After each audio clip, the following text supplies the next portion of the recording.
flair. We're living the can.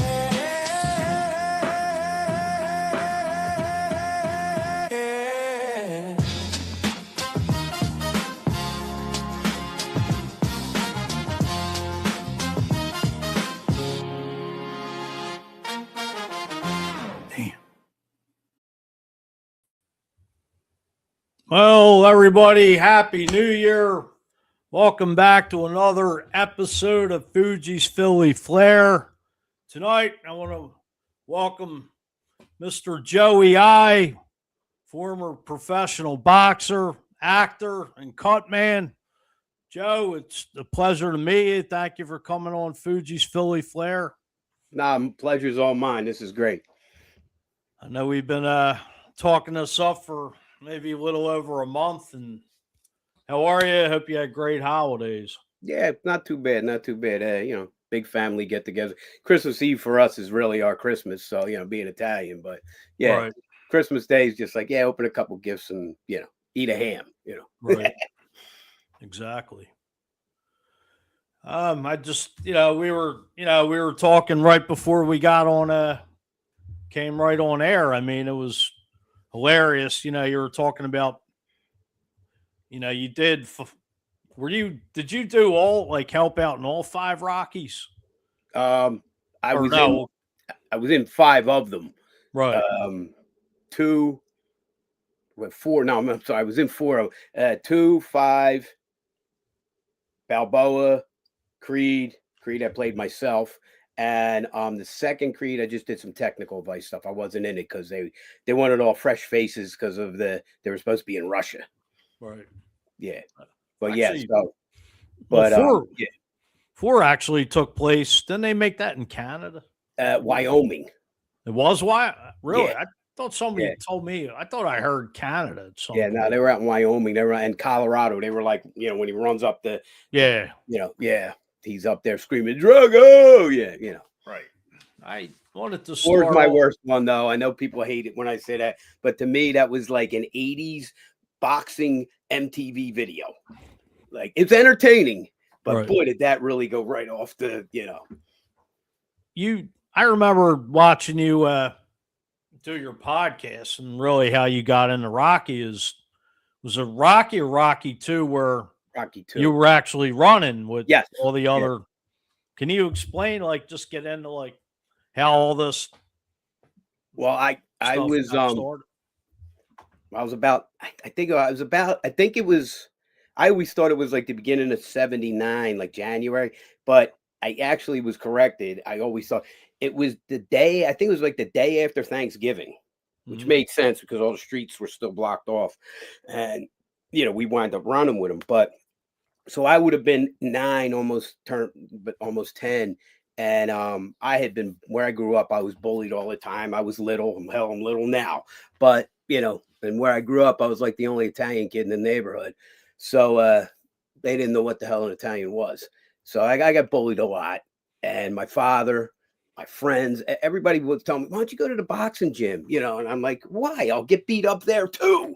And I was like, and even one of the bigger kids would make one of my friends who boxed, who was even littler than me, beat me up, for fun, and I'd be walking home with him and he'd be saying, oh, why don't you come to the gym? And I'm like, I don't want to box. I didn't even play contact sports. All I did was run track. So they came to my school and they were picking all the athletes, the movie production company for Rocky 2. Right. And I didn't know what it was, but they said, everybody who plays a sport, go in that room over there. So we're there, and they're asking different people, and they got to me, and they said, what do you play? I said, I don't play anything. They were like, well, why are you here? They said they wanted all the athletes. They said, well, what do you play? I said, I don't play anything. I run track. And they went, oh, you want to run with Rocky? And I was like, yeah, what, oh my God. Right. And because I truthfully, and I've told him this in the past, I thought he was real. I was 9 years old. Right. So, and so I remember my aunt, like, loaded a bunch of us up into a big old station wagon, drove us down, and we started running with him out. I don't remember, it was Kelly Drive or the Parkway, wherever the heck. But like Chestnut Street or something. We wound up running down Chestnut Street through Independence Hall, the whole thing, And I mean, we weren't running the whole time because we would have ran about 66 miles if we had done it the way they do in the movie. But and we kept, and everybody just kept wanting to get near him, wanting to get near him, wanting to get near him. And at one point, when you see all the kids are real close to him, and then he just takes off from them. Right. Well, they kept telling everybody to stay back, but nobody would stay back. So they sped up the van and made him run away.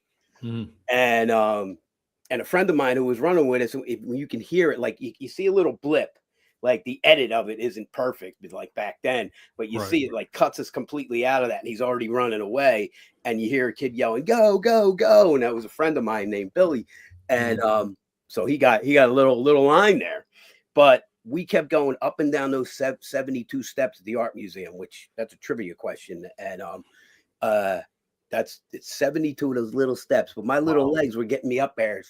Right. Wow. And he just at one point reached down, picked me up, put me on his shoulders.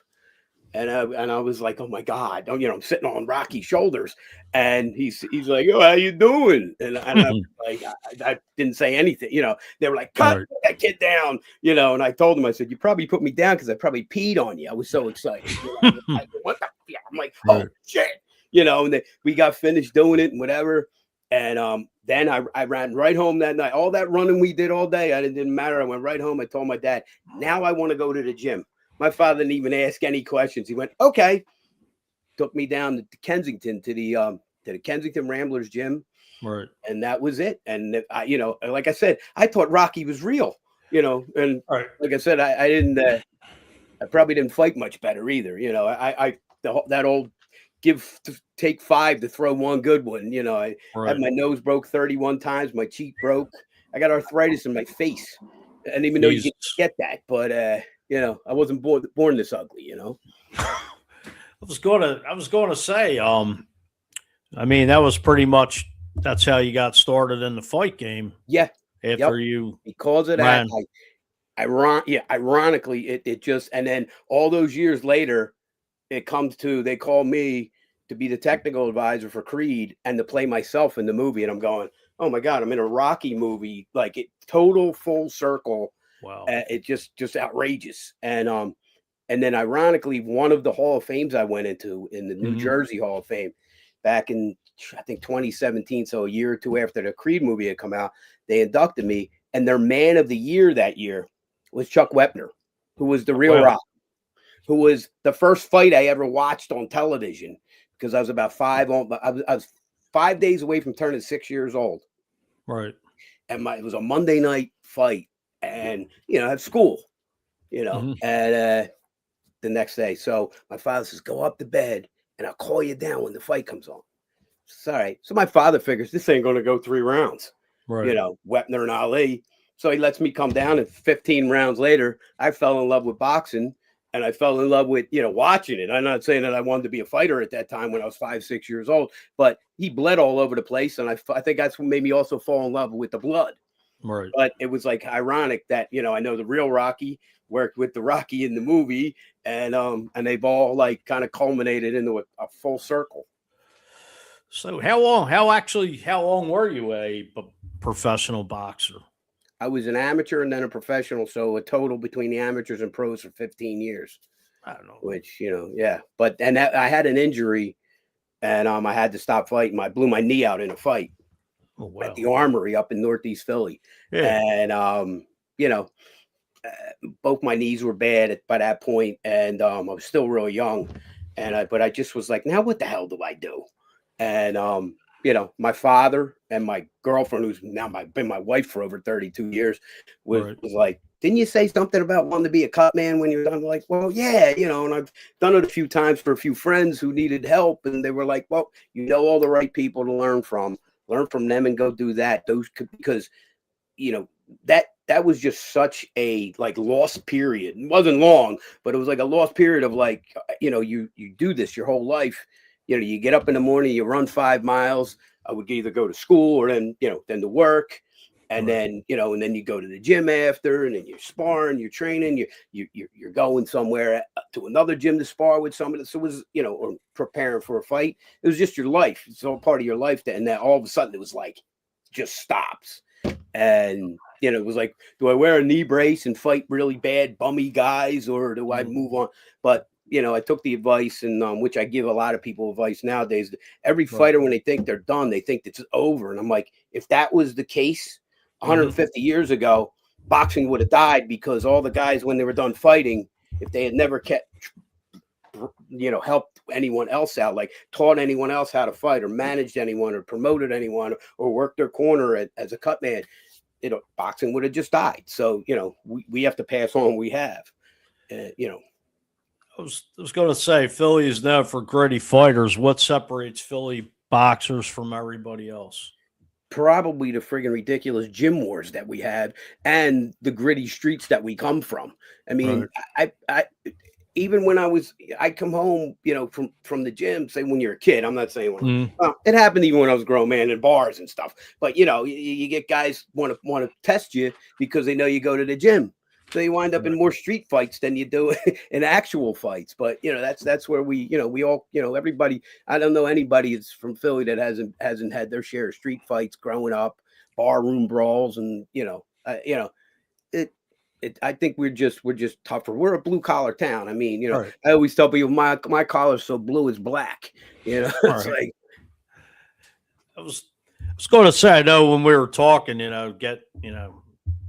setting it up for you to come on here, we talked about the Blue Horizon, which, was like the mecca of boxing in Philadelphia. And I mean, you figure the opening of Rocky when he, of course he fights Spider Rico. And can you just talk the Blue Horizon?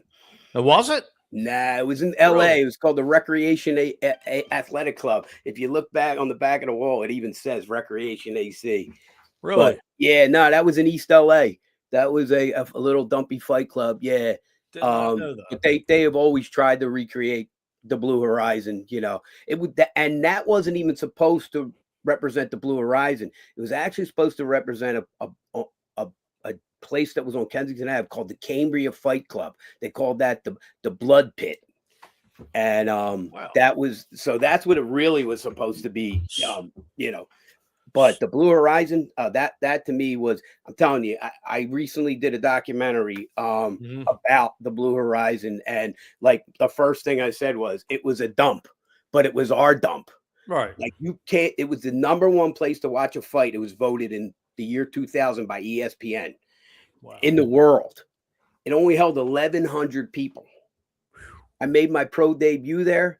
Me and the other guy was like, his father was a councilman, and all this stuff. So they made a big deal about it. So we were like the poor man's Ali Frazier. Yeah. And 4,100 people showed up to watch the fights. They had to put 3,000 people in the basement watching it on TVs. Wow. Never happened before, never happened again. But that place, when I was in the ring, I had a friend. He was about 6'4". He reached down from the edge of the balcony and slapped my glove. Wow. That's how close you were. I was the house cut man there for 10 years. I promoted shows there. I worked so many different fights and fought there. It's just that was just part of my life. I mean, I started going there when I was about 8 years old. And they only used to have, back then there was like $8 general admission, all the seats. So you could sit ringside if you wanted for $8, but nobody wanted to sit ringside. Everybody wanted to be in that balcony right at the edge. Right. So it was like cattle. And the door, when they opened the doors, everybody would just run for the upstairs. Right. And my father, my uncles, and everything, they would tell me and my cousins and my brother you guys run up there and get us and hold us the seats, so we get there first, and we we're holding seats and oh no, this seat saved, this seat saved, and we would always try to get right there on the end. And as a kid though, I always had some fascination with, I watched the guys in the corner more than I was watching the fighters. And I'm seeing these guys, and I'm like, wow, these guys like come in. They got to be like doctors and stuff. And it's like, come to find out, you ain't no doctor, But you're more like a street doctor, But I always say doctors don't belong doing what I do, and I don't belong in the emergency room. That was it was like one of the lines in Rocky V when they asked some doctors said something about the Yeah, and he said, he "What do you shouldn't think about fight. doctors?" Fight? Yeah, Doc- I don't think doctors should fight. Yeah, right. I got a comment coming in. Friend of mine, Mike Pappernick Jr., checking in saying the Kensington Rambler Boxing Gym was about 10, 15 minutes from my house. yeah, it was, and it was that was another place that was a dump, but it was great. It's actually still there, but it's not. It's not the same gym. And the guy had bought it and fixed the whole damn. They even have a sauna in there now. It's a beautiful place now. But when we were kids, there was like pissy mattresses lined up against the wall. So when you're in the Right. ring, that was like like a homemade ring, and so you didn't bang your head into the wall. But it damn sure served the purpose, and it was my a friend of mine who I've known forever, who's good friend of mine still. He was a Right. fighter. His name was Anthony Boyle. His father was my first trainer, and he ran the Ramblers gym. Is Joe Hand? Is it Joe Hand's gym? Is that still around? Maybe That's moved wrong. all over the place. Right now, they have a big giant one up in Feasterville on Street Road. Okay. Yeah, that was originally they were on one of them. They managed me actually at one point, so I known the Hands like forever. So that gym was originally down like in that Kensington area. Yeah, right? it was in Northern Liberties. Okay. Yeah. Yep. Speaking of gyms, I mean my backdrop, which I don't know if you can tell. There it is. Yep. Mighty mix. Yeah, and I know where that sign is. Know what I was watching? You were telling me about that guy Mike that's Mike Rock. That was in Rock. Yeah, that was Jimmy Gambino. He had been a bantamweight fighter. He was the technical advisor and everything for the movie. For the first one. He was saying about the sign, like they never took it down. Yeah, for a long time they didn't. No, right. But when they finally did go down, and then they had it in storage, and I saw it when it was in storage when we were doing the Creed movie, and I was with the producer Shartoff, and I'm like, well, what are you going to do with this? They're like, well, we don't even know what we're going to do with it, but they put it inside the gym where for the Creed movie. Okay, right? Because the outside that was never a gym. That was never a gym. That was a bar, a union hall. It was a plumbing supply place. I think the last place it was, and it was just vacant forever. The inside of the gym was really in Rocky. Is the first two Rockies was in the Main Street gym in L.A. Oh, well. It was used in every damn TV show and movie that had anything to do with boxing. Great looking gym too, like old school gym. But in Creed, we were in a gym in Chester. It's called Must Fight Gym, and they put the sign up in there. What? But that sign, a friend, I know a guy. He's a Teamster, and he hangs out at a bar in Runnymede, New Jersey, that's owned by Kelly Ripa's brother. Oh, and the wow. bar's called Kid Rips. I think the guy had a couple fights or something. So there's like a box, that old like tattoo, like the boxer. That's the logo for it. Inside that, hanging on the wall, is that sign. He got the guy that with the Teamster that worked for the movie, got that from them, and that's in their bar on the Black Pike in Runnymede. Wow. Yep. I was going to say Rocky 3, when Apollo, when they went back to LA after he lost to Clubber Lang. Now, was that the same gym that Apollo and Rocky? Tough gym? No, that was actually that was a real gym in LA. Right. And that was another one. That was a dump. Yeah. I had 7 gyms over the years, and I always kind of based them on those kind of places. It was like, you want to come in and you want to smell the blood and the sweat, and you know what I mean? It just the stinky leather. Nowadays you go in these places, it's all frou-frou shit, and they got air conditioning. I was like, any gym that you're going to train in got air conditioning, I'm like, you're never going to be a good fighter. You got to sweat your balls off in the wintertime. Hell, you even got to freeze a little bit. You know what I mean? The funny thing is now I'm thinking to myself when when you first watch Rocky, like Back to the Blue Horizon, I'm picturing the Blue Horizon isn't it like a picture of Jesus up on the wall? No, that's in That's the Resurrection AC in Yeah, that's what I mean. All of a yeah. sudden, I'm thinking that looks like the Blue Horizon Yeah, inside no, there was a all moose these head years. in the Blue Horizon. There was a big Really? moose head on the wall because it had been a Damn. moose lodge back in the 1800s. I mean, that was a place I never got to, and I'm thinking I'm going to walk in and see Jesus, a Yeah, mural no. of Jesus on the wall all these years, and now, Yeah, you know, it's, I you know, actually I promoted a show. If you remember, right. you remember the old Kensington roller rink at Kensington and Venango on Kensington Ave, right? I've heard of it. Yeah, well, it wasn't a roller rink anymore, and a friend of my father's had got it, and he was using it as a catering hall. So he Right. said, well, want your son to come in here and like start doing some shows. So I went down. I said, all right. And I went in, and that's what it reminded me of in the beginning of Rocky. And there was even like a cross or something like up on stained glass. And I was like, oh my God, this is like, you know, and the building was painted like red. So we called it the Diablo Club. Okay. And, you know, and it had the old hardwood floors because you know, Yeah. it would have been a roller rink, and, you know, fit about 800 or 900 people in there. And, but there was a lot of people who were too afraid to go to that part of the town at the time.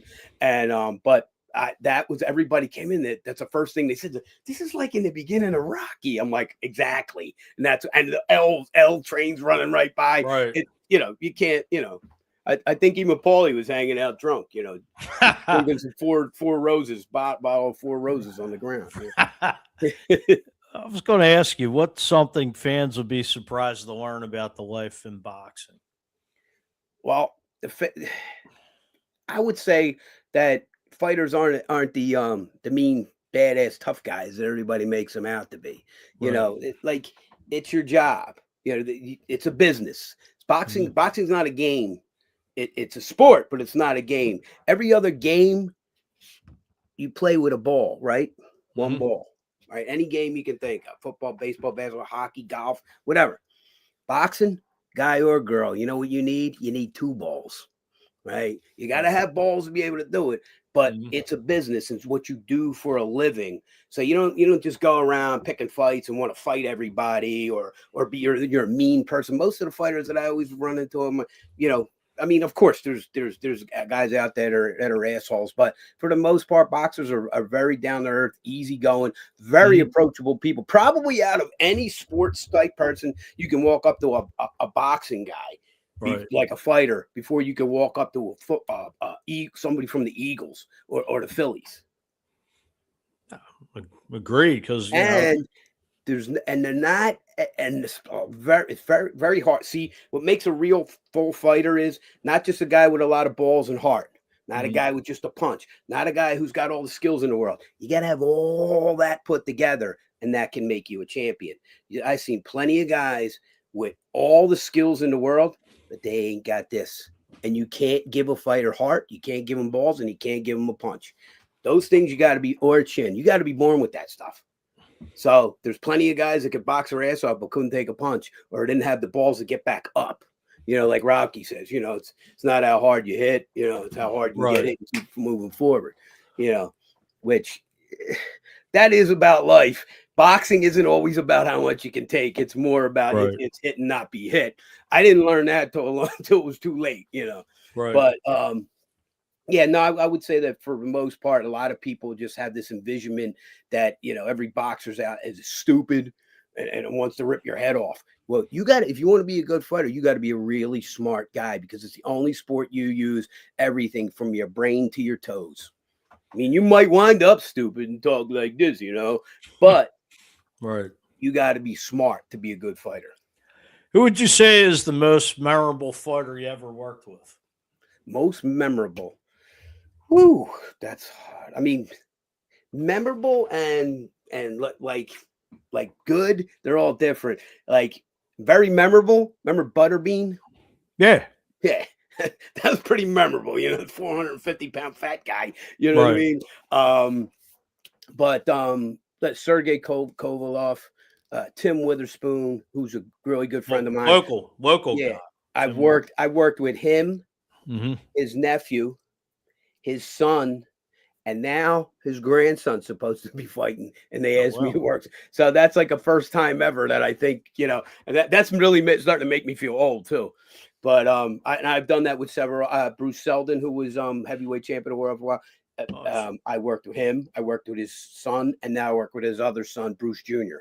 So, yeah, the memorable. I mean, Joe Frazier's daughter, Jackie Frazier. I was her cut man. Did Pretty you? cool, with the Ollie and her. That's what I was going to say. Yeah. Did you train Joe Frazier's daughter once she fought? I worked as Muhammad a Ali? cut man. I didn't Oh, train her. all right. though. Okay. Yeah, Nice. but yeah, no, I worked there. It's the list goes. I could go on forever. A guy that I fought in the amateurs that I lost twice to, he beat Arturo Gatti twice, and Right. then wound up going on. I wound up being his cut man, was Ivan Robinson years later, and then I actually had him fight. I worked it out that he wound up fighting Julio Cesar Chavez in both. It was both their last fights in so that was really memorable. But I've been all over the damn world, and to me though, it doesn't matter if you're 0-10 or 100-0. It doesn't matter if we're on television or in a back alley. It doesn't matter. It doesn't. I work MMA fights, Muay Thai fights, kickboxing fights. Wherever they bleed and need their hands wrapped, I'm there. I was going to ask you this, and I just found this out just recent that about Saquon Barkley. His uncle is Yeah. Iran Barkley. That was I'm a friends fighter. with Iran Barkley. Yes. Yep. I mean, a lot of. I remember. I Wasn't was just with him Iran last month. Barkley? Wasn't he a middleweight? Or Yes. light? Yep. Middleweight and super middleweight. Yeah. I remember he didn't fight Marvin Hagler like in that weight class. He fought Duran. Right. He fought Okay. Roberto Duran. Yeah.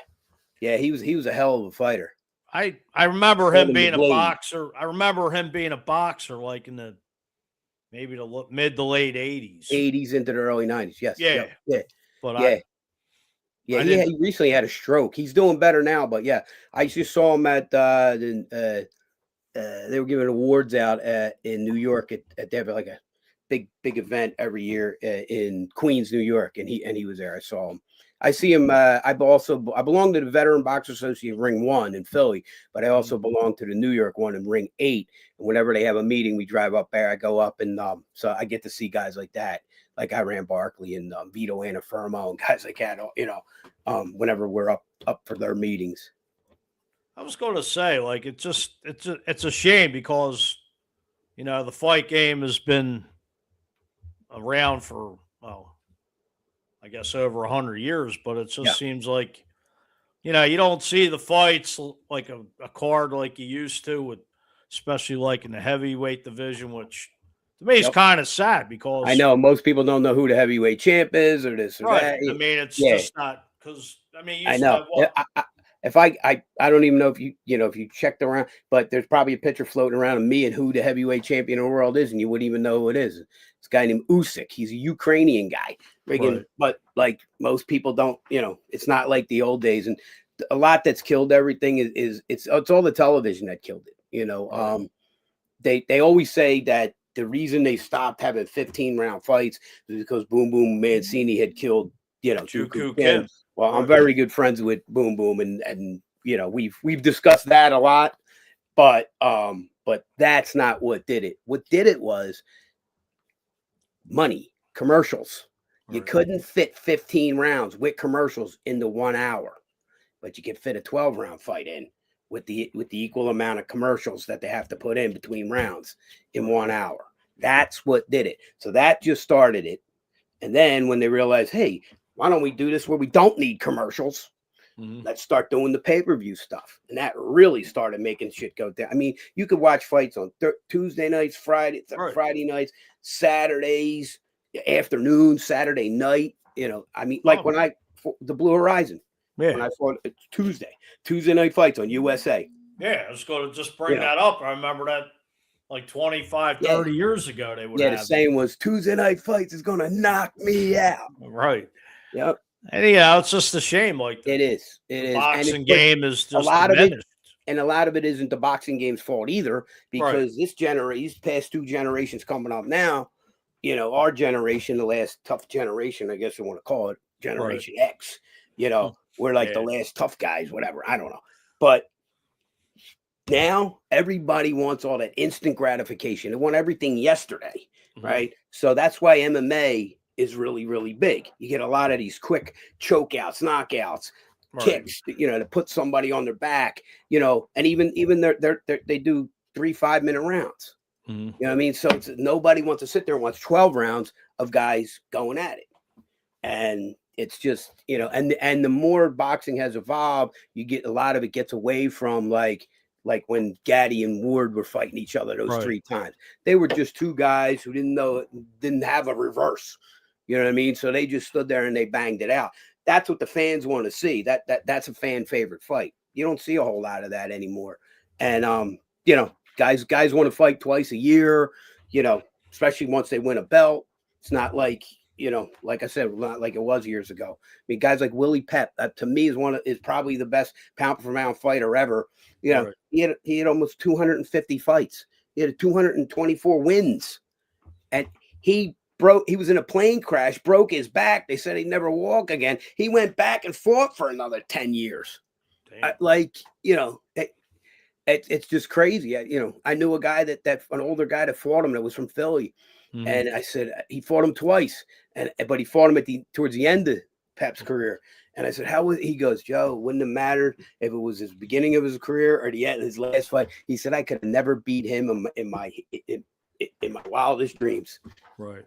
I have a question. Incredible. I'm going to go back to 1987, almost 40 years. Now, the year I graduated high school. it was Marvin Hagler against Sugar Ray Leonard. Yep. And I think they did fight a couple times, but that time they fought that you're talking about, Marvin retired as soon as that fight was over. Because, and if everybody who doesn't know boxing says Sugar Ray won. No, I know. I was going to say that. Yep. Marvin won that fight. Marvin was the champ. He didn't back him up. He didn't at one little bit. Friggin', Ray was just running around. Mm-hmm. Now, if anybody, I tell people all the time, that's one of those ones. We can't be friends. We can't talk if you're going to tell me that Sugar Ray Leonard won that fight. I love Sugar Ray Leonard, but no. Marvin Hagler. I was a big Hagler fan back then, and I'm like, how's this fight not fixed? Like, exactly. Like, well, he was the gold. Was the golden boy. Right. Sugar Ray. I mean, come on, he's doing 7-Up commercials. You know what I mean? And Hagler's just, he's just came to fight. He came to Philly a bunch of times in the 70s while he was coming up, and was beating all our good middleweights. And the ones that didn't, he had his first loss, in Philly. And Willie the Worm Monroe. And then also he fought Bobby Boogaloo Watts, but he came back and he knocked them both dead. Like, he came back and avenged those fights. But he had some wars, and he had 2 wars with Vito Antuofermo, who I know very well. He took his title from him. So I mean, guys like that, you ain't gonna see that no more. And so just like you ain't gonna see the Blue Horizon anymore. People ask me, maybe they'll build. You could build something exactly like it. It's not gonna be like it. Wasn't there about, I'm going to go back in the 10, 15-year range. Weren't they supposed to reopen the Blue Horizon? Like, somebody bought it and they were like, buy it, but they weren't opening it. It was never going to be a fight place ever again. Somebody did buy it, supposedly. A developer did buy it. But if it ever winds up being anything, it's supposed to be like a not a bed and breakfast, but like a small hotel, like a bed and breakfast there. Yeah, almost like a bed and breakfast, but with a boxing theme. They're gonna have like a little like diner inside, but with all because I had been asked. I forget what I gave, but it was something for it when it becomes the restaurant. I gave something of mine. I don't even remember what it was because so long ago. But they got closed down in 2010, and to my advantage, I guess if you want to call it to my advantage, at that time, I was promoting shows, and Harris Casino contacted me. Harris, Harris I told him to go F off. I was like, who the fuck wants to go to Chester? And I was like, it's behind a fucking prison on an industrial highway. I'm like, get the fuck out of here. And somebody called me, said, "Why don't you go check it out?" I said, "I'm like, all right, I'm like, what's got to lose, So the first thing that sold me a little bit was free indoor parking. Right. Okay, that's good because you ain't getting that at the Blue Horizon. And this is right, like I said, right after the Blue Horizon got shut down. So I'm like, okay. So I went in. You could probably put about 1,000 people here. The ceilings aren't real high, but we could do like local club shows. Maybe a state title or something like that. And I said, we really can't have any real TV here because they can't have the big cameras and stuff. I said, but and I'm like. So I worked it out, and I wound up being the first promoter ever promoting a casino in the state of Pennsylvania, which made everybody and their mother jealous. People were calling there 6 ways to friggin' Sunday to get me out of there. But I was there for about 5 years. I was doing shows every 6 to 8 weeks and putting on good quality shows. And but then they decided to change that giant room that we were in into a poker room. And get rid of the buffet that was at the end of the casino floor and use this little that as the fight arena with just drapes and and people in the casino floor. You could smoke there, everything. It's the whole room was smoky. We couldn't put 400 people in there. I said, how in the hell could I make any money doing shows? And it just it just didn't work after that. But but like I said, there was people calling there all the time telling them that I was I've been promoting longer than your promoter's been alive, or let me come in here. You want to do something with Joe? Contact Joey. You know what I mean? Maybe you could co-promote. No, fuck him. I want in there. Everybody in the, and then they started having people. I got investigated by the gaming commission. My wonderful partner at the time thought he could get me out. And they were having people call there and saying that I was an extortionist, a pimp, this and that. And I said to the gaming commission, I said to the manager, I said, boy, I'm gonna be in a lot of trouble. And they're like, whoa, let's get to the bottom. If I go, no, I ain't worried about you. I said, I'm worried about my friends. They're like, what do you mean? I said, well, you're saying that people are saying I'm a pimp. I said, I never got any of my friends laid.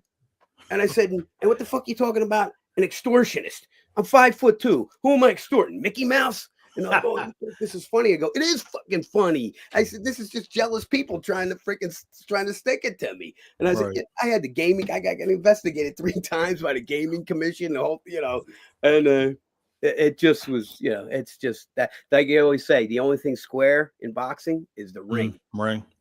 I was going to ask you how did you transition from fighter to becoming a cut man? Well, when I was still an amateur fighter, I was probably about 18, 19 years old, whatever it was. I had a friend. They called him the Worm, actually, too. A white guy. He would never train. He'd smoke cigarettes between rounds and shit. He didn't care. Right. So he was he shouldn't have been taking fights at that point. And he asked me to work his corner, and I'm like, okay, so I ran out. I got what I needed. And I worked his corner. The first time I worked, he got cut. I stopped it. I said, so I thought, you know what? When I'm done fighting, this is what I want to do.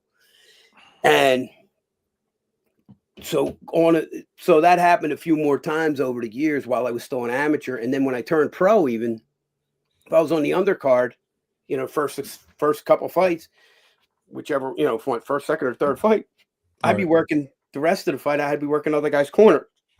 So when it really came time, like I said, when I blew my knee out, there were 3 guys that I knew that were like Hall of Fame cut men. Right. And one was Eddie. They called him the Clot. Eddie Aliano. He worked with Sugar Ray Leonard, Matthew Saad Muhammad. He worked with everybody. I mean, he was even just doing club shows. He was back in the 80s. He moved. He didn't drive, so he moved to Atlantic to Margate so he could shuttle in 3-4 times a week to Atlantic City when all the big and small fights were happening. He was making money hand over fist, but he was really knew his thing.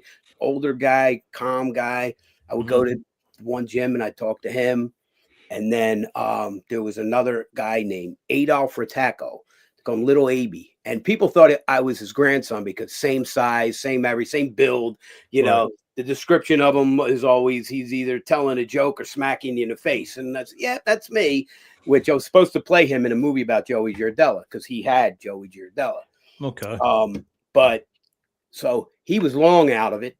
and I would go to a bar in South Philly and sit down in the bar, and he'd tell me stuff. We drink together, and he'd tell me, you know. And then there was a third guy that his last name is very hard to say, but he's a Polish guy. He was a fireman. His name was Stan the Cutman, they called him. And he worked in South Philly at 4th and Snyder at the firehouse. I would go there and I see him there.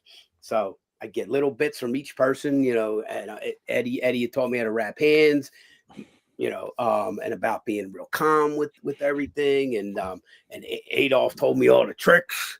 Right. And you know, and then and Stan, you know, just always giving me advice on how to be in the corner and this and that. And you know, when it was my time, like I said, after I was, you know, basically, like I said, I hung my shingle out, and I went, you know, and places like the Blue Horizon, I was like totally cutting my teeth in there. I mean, I got thrown in quick. There would be people coming in, guys would come in from out of town by themselves. Fighters will come in. They, you know, some guy from Minnesota or Idaho or from Sweden. They come in all by themselves, and they're like, "Yeah, we're gonna give you a guy," and they give me. So I'm all of a sudden now I'm the guy's trainer, his chief second, and the cut man. But you know, I took to it. You know, I have a love for it. You know, it's you know, when I was a kid, I was young. I got to work in a funeral home. They're trying to groom us, me and my other friend, to be funeral directors, and he did wind up becoming a funeral director. I just couldn't imagine me. Could you imagine me, you know, seeing people coming in for, hey, how you been? Like, I guess not too good, right. You know. But I'm not, that was not, you know, but I did get to see a lot of that, you know. I check, see what they were doing, and see them, you know, I see the blood and stuff, and I kind of like that. So the job that I have, you have to be like, you got to be a little nuts, you know. Right. I have a love for the blood, you know. I got it. I'm either like a vampire or something, you know. I don't know. Oh, well, you said, you know, you were what, 6, 7, 8, you know, when you decided, you know, you wanted to be a boxer after running and you know, being in it, and, you know, just over the years, like, you're like born into it, basically. When you're that young, you just don't know any better, and you do it, you know. And funny thing is I never really bled or got cut or anything when I was fighting. I had like thick skin. I would swell up like a son of a bitch. But it turns out I'm the one that, you know, winds up stopping the bleeding for you know. What's the most intense situation you had in a corner being a cut man? Well, I would say there's a few times during some title fights where you know, you got one of those type of guys that doesn't, you know, blocking punches with his face, and he's not, you know, he's not going to back up or even go side to side. You know, when it's that intense, and you got to, you know, like say you're Madison Square Garden. You had a fight. It was in Madison Square Garden, and a guy who was actually, who ironically I played his cut man in Creed, was also, I was his cut man for real. And when he fought Triple G, every punch, he didn't look like it, but every punch he threw sounded like someone was getting hit with an aluminum bat.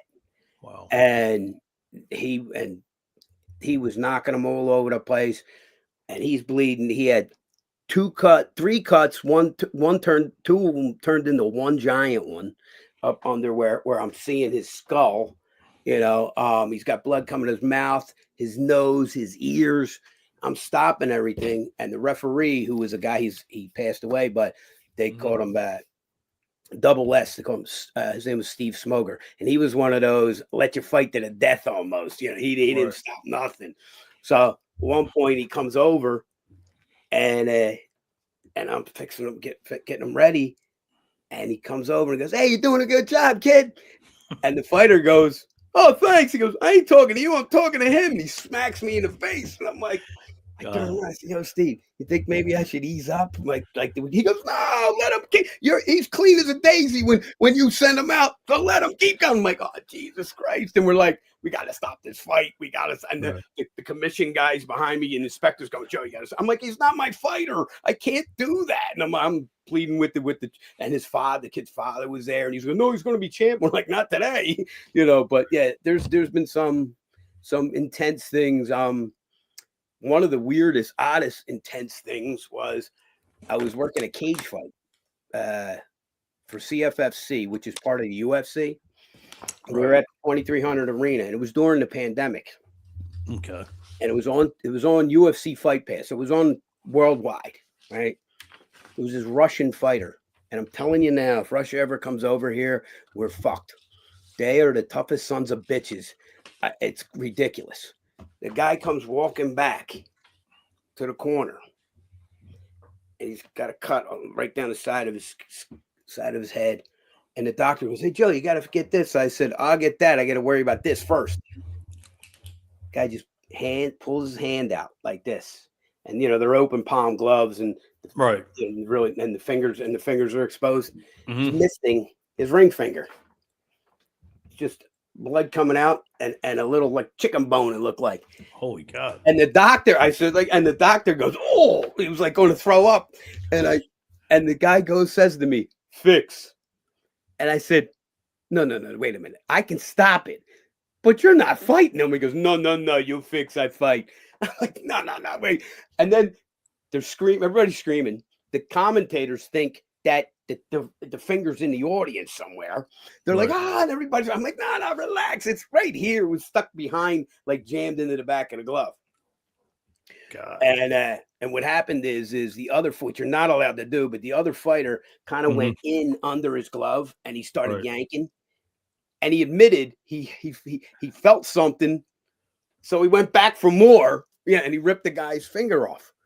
And so I said, and they're like, "What do we do?" I said, "Relax. We're not cutting the wrap off or the glove off." I said, I got to stop. I got a bag of ice on it. I got a cold, wet rag wrapped around it. You get them down the street to the Methodist Hospital, I bet you they can put this back on. I'm like, "Do it now." So, promoter says, "Hey, Joe, could you walk him out while he's on the gurney? Go with him." I said, "Yeah, no problem."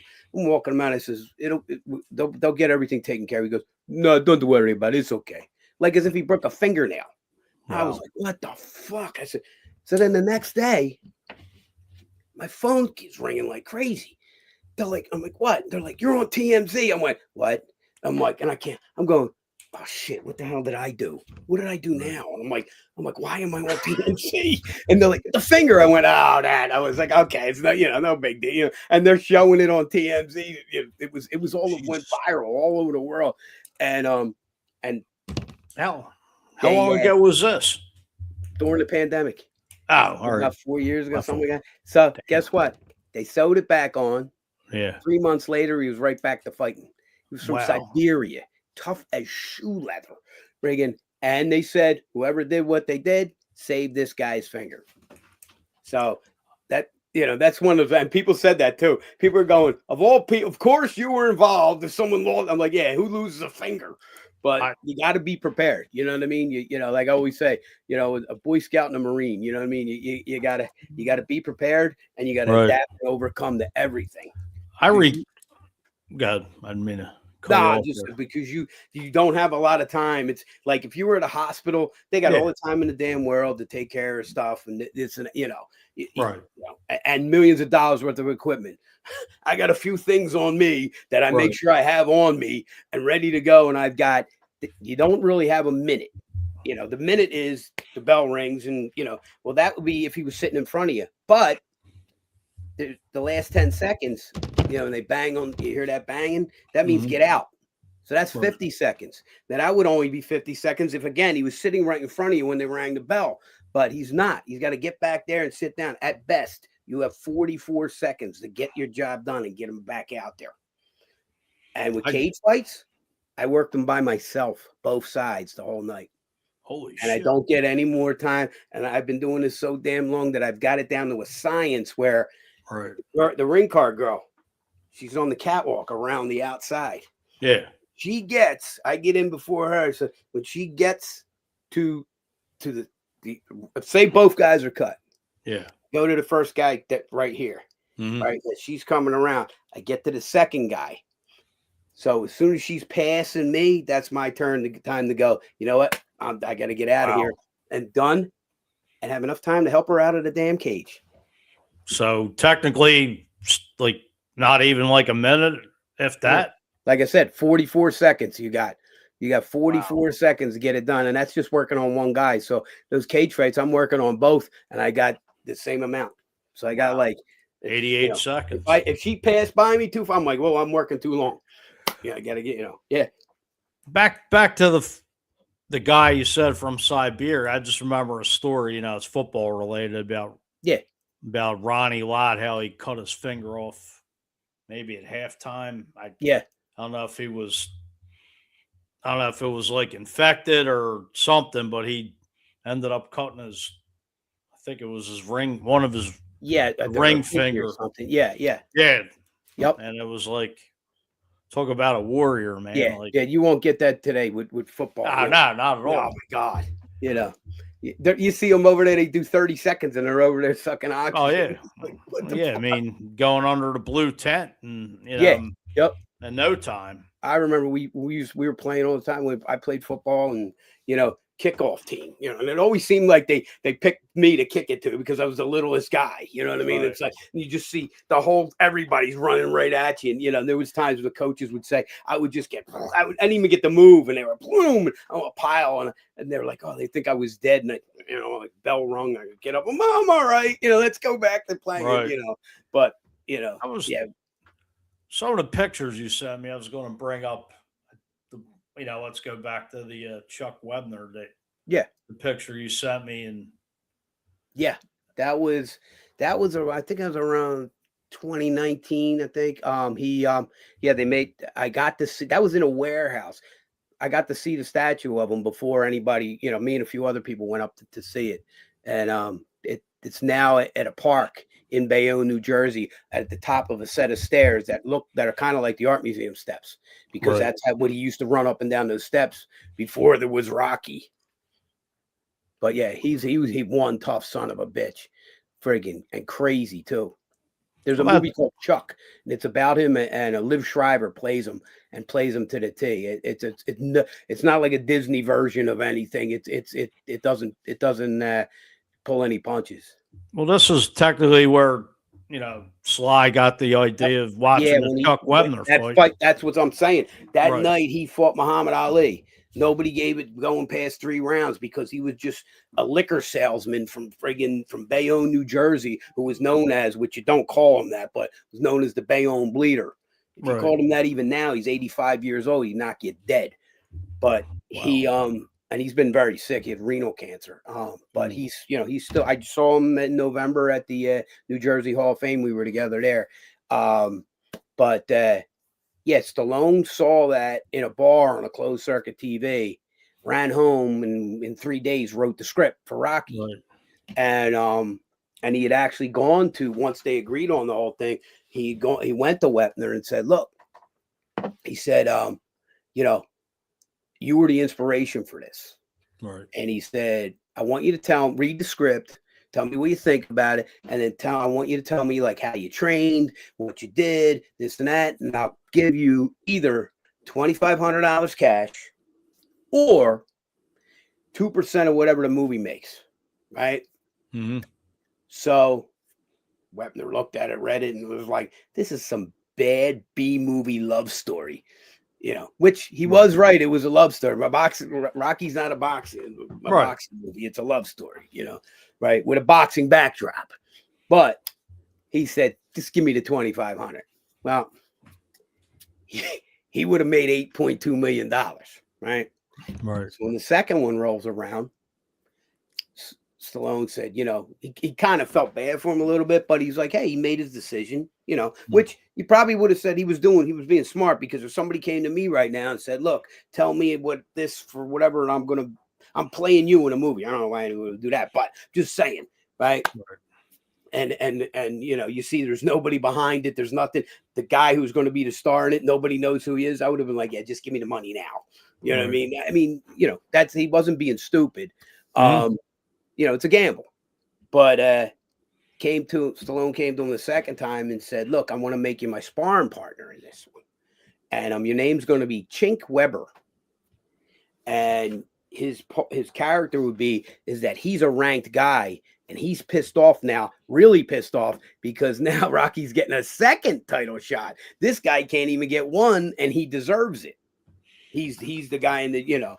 So they're sparring. They're supposed to be sparring, and and he won't take it easy with Rocky, but it never even got to that because Chuck showed up, pilled up, drunk, with 2 hookers. My God. And Stallone was like, oh my God, like, can't have this. So he's like, look, I really want you in the movie. Come back tomorrow, clean and sober. Well, he came back the next day. He just didn't have the hookers, but he was all messed up. So they, nope. So then in Rocky 3, when Thunder Lips and Rocky fight, which I can tell you a story there too. After, but same thing happened to me and Stallone heard about it in LA, but I'll tell you that later.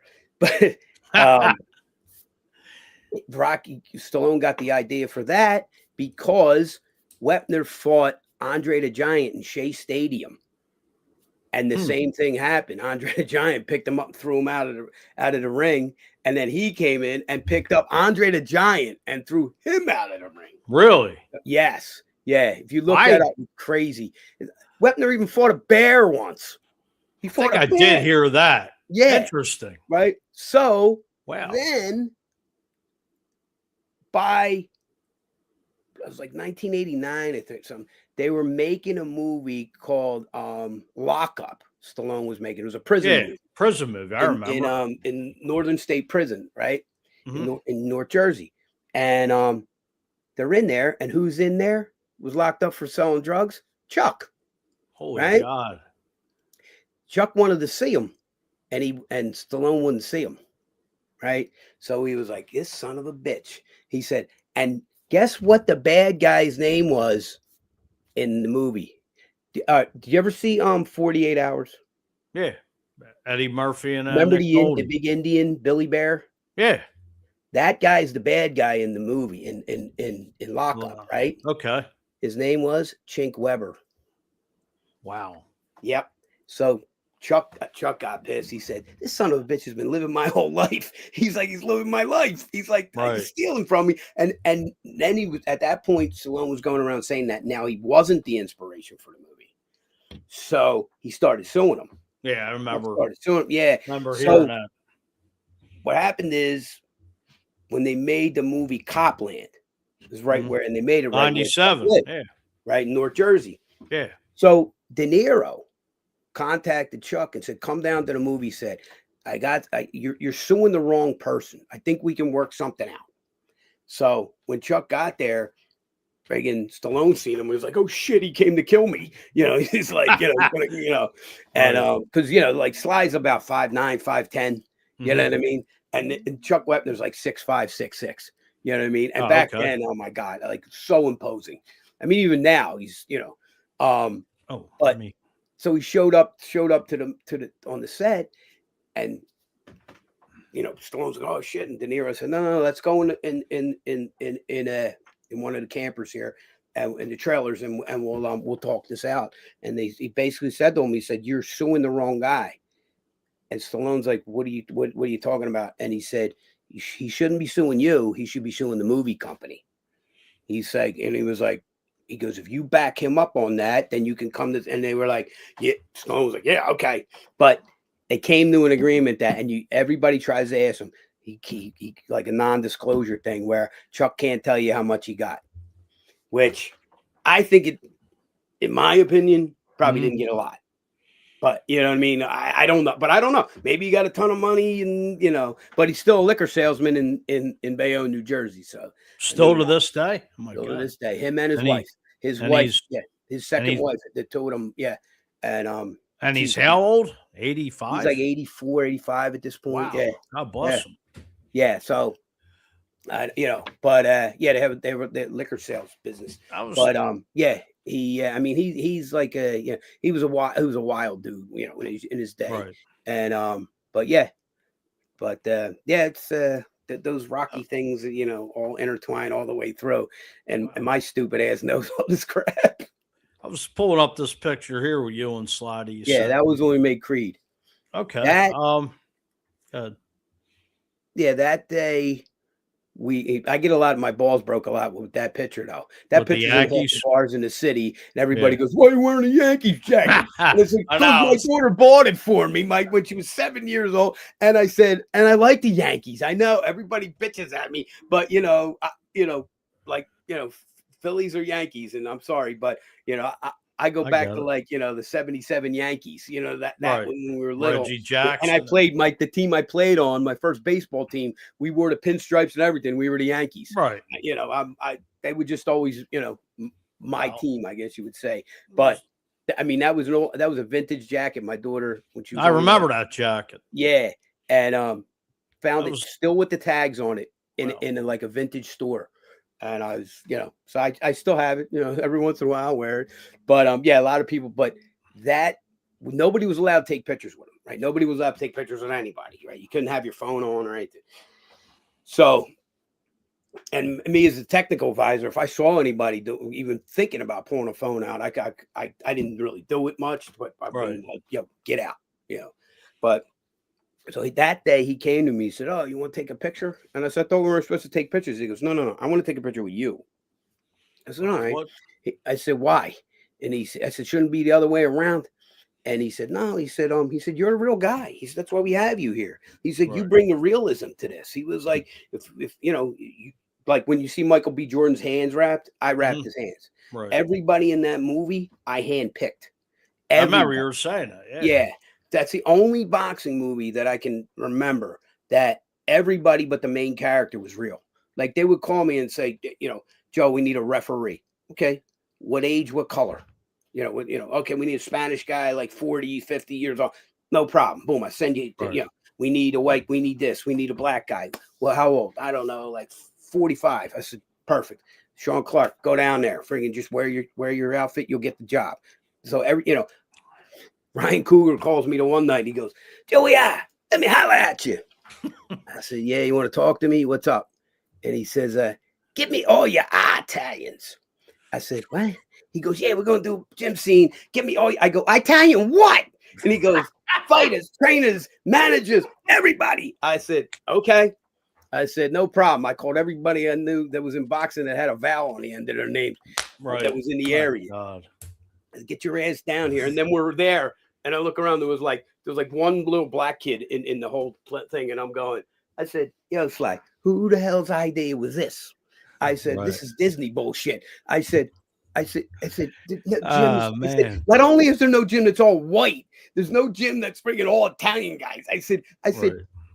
when he came for Rocky V and was picking guys to be sparring partners or opponents for Tommy Gunn, right? For Right. Tommy Morrison, right?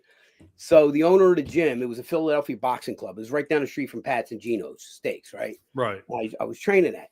And I walked in one day and they're already there. And I walked in and I was a cement contractor for a long time. So I came in, I was still right from work. I probably got like a Carhartt work jacket on, and I had like a Jeff cap on, and I wear them all the time, and I walked in and they're like, and he's going, "Yeah, take him. We'll take him. I would take him right here." And I was like, "What?" I was like, "I'm not a heavyweight, freaking lightweight." He goes, No. We'll put you in the corner. Wear that hat." And I was like, and the guy Gabe, who owned the gym, Gabe DeMarco, he's like, "Joe, this is another chance of being another Rocky movie. You were in Rocky too, and you like this stuff." I go, "I didn't say I don't want to do it. I just thought you guys were going to put me in as a fighting Tommy Morrison." And they said, No. So yeah, I'm in the scene in the Blue Horizon, and a really cool thing. I know I'm getting off of this, but really cool thing that just happened last month. Well, two things. I was inducted into the Baltimore Boxing Hall of Fame. Was that the picture you sent me here? I think. Let me pull it up, bro. Yes. This it? Right. Okay. Yeah. Well, there's me as running with him right now. Yeah, that was there. Yep. And but I don't know if I sent you the picture of it, but a guy showed up. I think he was from Virginia, and he was kind of a fan. He's a big boxing fan, so he known me a long time, and I've run into him here and there. Older guy. He showed up with a seat back, just the back of the seat, wooden seat from the Blue Horizon that was verified. It had like a plaque on it, nothing else on it, and had me sign it at the Hall of Fame. He showed up with it just so I could, because he knew I was being inducted, sign it and put Rocky 5. He goes, please, and can you put Rocky 5? Because I know you were in Rocky 5, and it was at the Blue Horizon. I said, yeah. And I said, and he was like having a, like, it was the best day of his life. I was like, oh, I'm really honored because, that you remembered that and that you asked me to, I'm the only person that signed it. He goes, no one else will ever sign this. He said, this is going up in my whatever. And I said, but, yeah, Good. But, and when we were making that Creed movie, they're just about to do one of the scenes, the scene where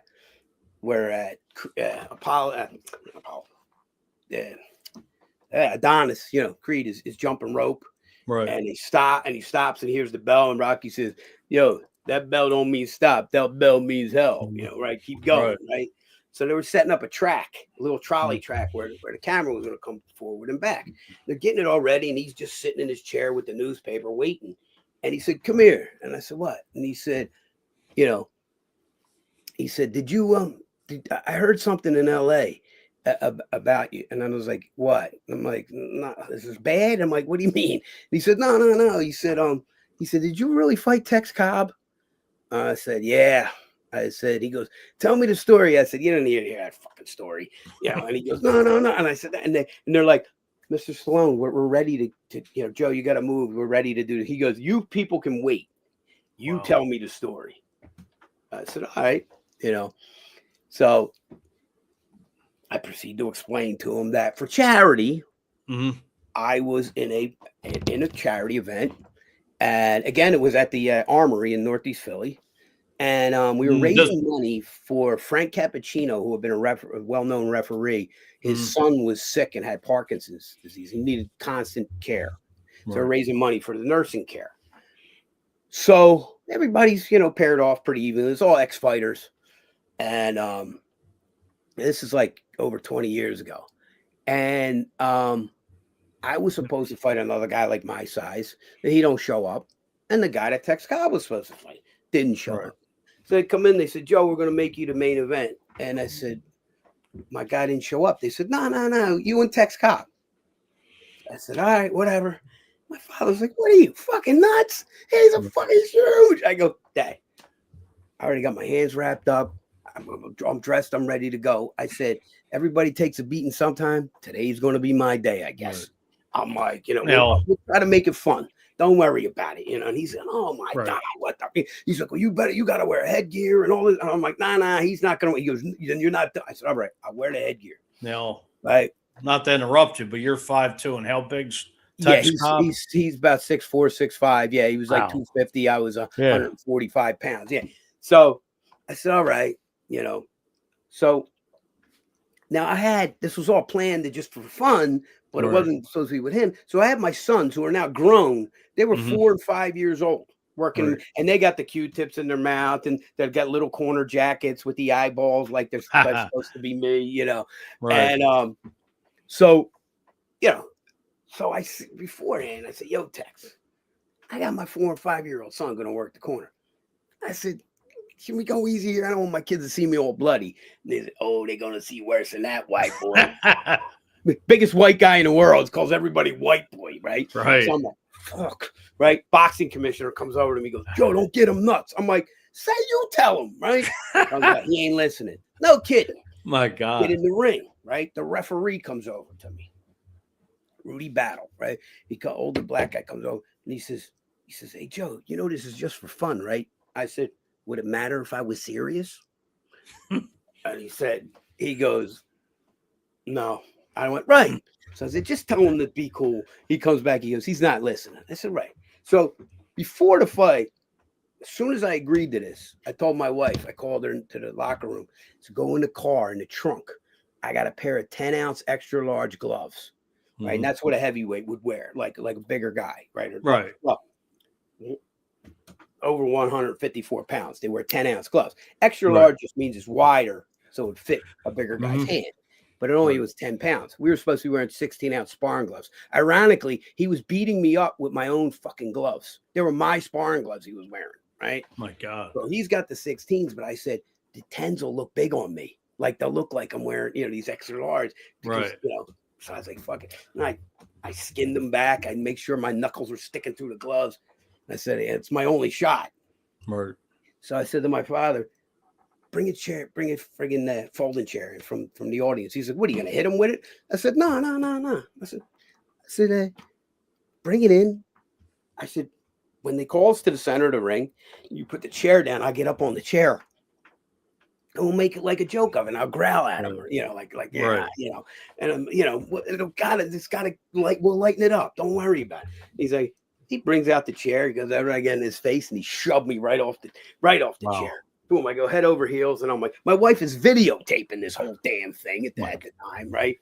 Right. I've watched it a few times, but he proceeds, right? We come out, and it was just like I said to Sloan. I said, it's just like in the beginning of with you and Thunderlips. I said, Reagan, Right. I was dipping into his body and just tapping in the body, going, is this cool? Are we good? Are we good? He takes a swinging kick at my head. I was like, Jesus Christ, because he had been a kickboxer also, right? Well. Like, Jesus Christ. I'm like, the referee's going, you can't kick, So he just proceeds to just everywhere I went to move, he would just boom, boom, plow me in the face, boom, boom. And I just got to the point where I just had my hands down, go, come on, hit me. And he was, not a great plan, but he was, in my defense, he wasn't backing me up, but I wasn't doing anything too well to him. But so my cheek, broke my cheek, broke my nose, right? My cheek's starting to swell up. My 4-year-old son takes the end swell out, the cold steel, puts it on my cheek. And afterwards, I said, hey, Jojo, how'd you know how to do that? He goes, easy, Dad. I watch you on TV. I said, oh, my God. Nice. Right? So it's the last round. And my father's like, you got to get a good one in there, Ronnie. You got to get something, And I said, I got an idea, and he wasn't wearing a cup, right? Oh, no. So I'm left-handed, so I figured I got down low and I tapped him in the nuts with a right uppercut, right? Yeah. And it made him lean forward, and I threw every goddamn thing I had with an overhand left right on his jaw. Nice. And he flew from the center of the ring back into the corner. If he was only a few feet, there was a foot or two further than in the corner, and he would have went down. And he's over, and he's like in the corner, and he's like shaking out the cobwebs. I'm just standing in the middle of the ring, like, oh boy, like what's gonna happen now? And like shakes him off and looks at me like, you just did that to me. He ran at me, and I backed up into the corner, and he's just plowing me, and I'm like catching punches, like Jesus. And the timekeeper was a guy named Jimmy that I knew. And and I'm like, Jimmy, ring the fucking bell. And he's like, he's looking at his watch. He's looking at his. I'm like, ring the fucking bell. Friggin', he rings the bell. Friggin', and what's Tex do? Scoops me right up like a little baby and tried to throw me out of the ring. And I grabbed him with the glove. I just caught it before I was going to go over. And friggin', I wouldn't. And he's trying to throw me over there. And I'm like, I ain't going. And so we get done the fight. Come over and we're in the center of the ring. And he says to my kids, your daddy got a lot of heart. He wouldn't go down. I was trying to knock him out. And he wouldn't. I go, why? Why were you trying to knock me the fuck out? We're not even getting paid for this. I said, look at my fucking face. And he was like, yeah, you're a badass. I said, yeah. So I said to Stallone, and now bear in mind, Stallone hates when you imitate him. Hates it, right? And I said, at the end, I said, that's Sly. I go, you know what got that big laugh he has? That big and he goes, yeah. And I went, when we were going to take a picture. I said, sometimes charity really hurts.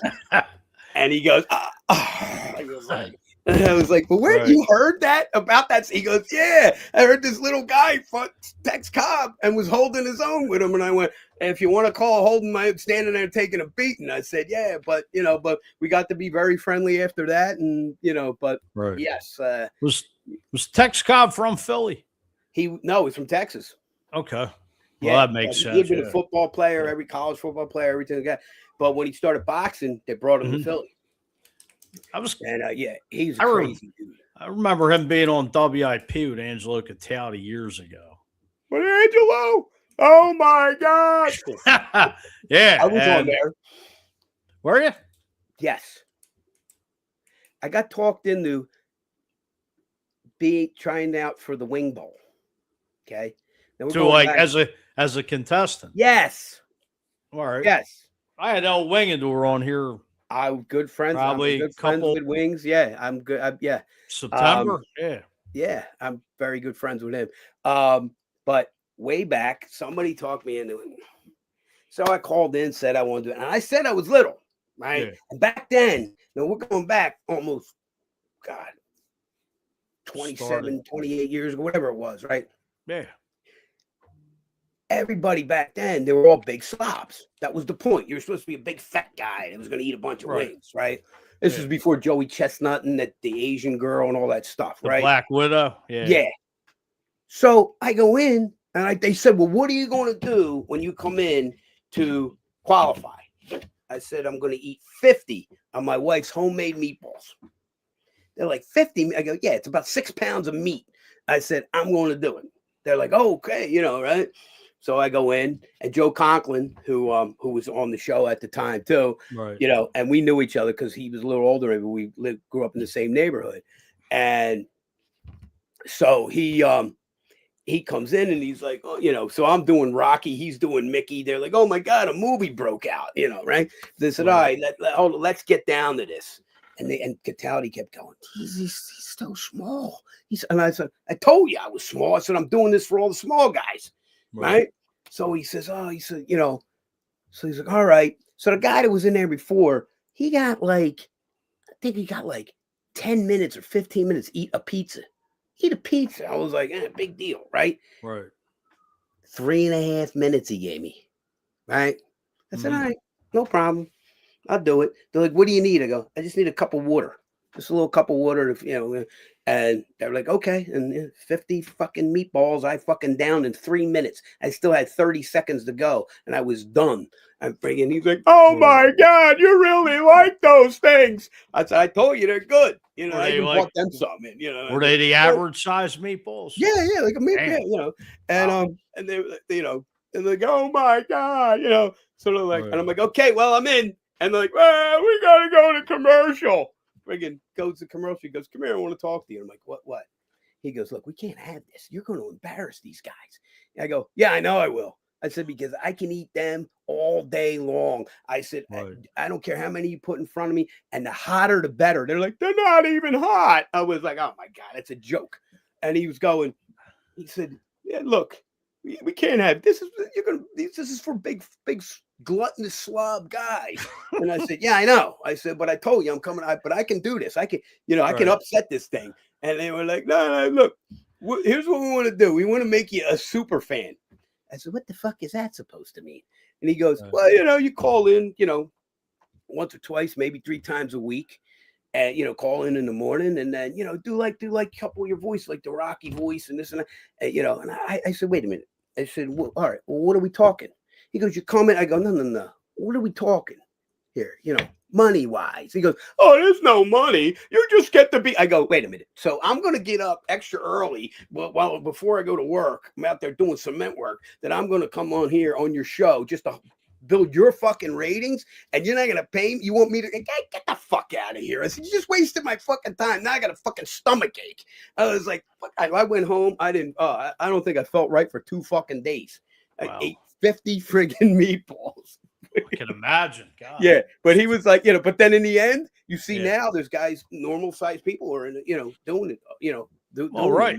Yeah, I know. And I've been to a few of those wing balls. They're crazy. I was in a couple of them, and I didn't go till it was at the Wells Fargo, but I know it started off at it started off in a hotel. It was the Four Seasons. Four Seasons, yeah. Ben Frank, or it started off small, and then it was like then the Armory. And then it just blew up. Yeah, and then it was, before it was sold out, and it was. Yeah.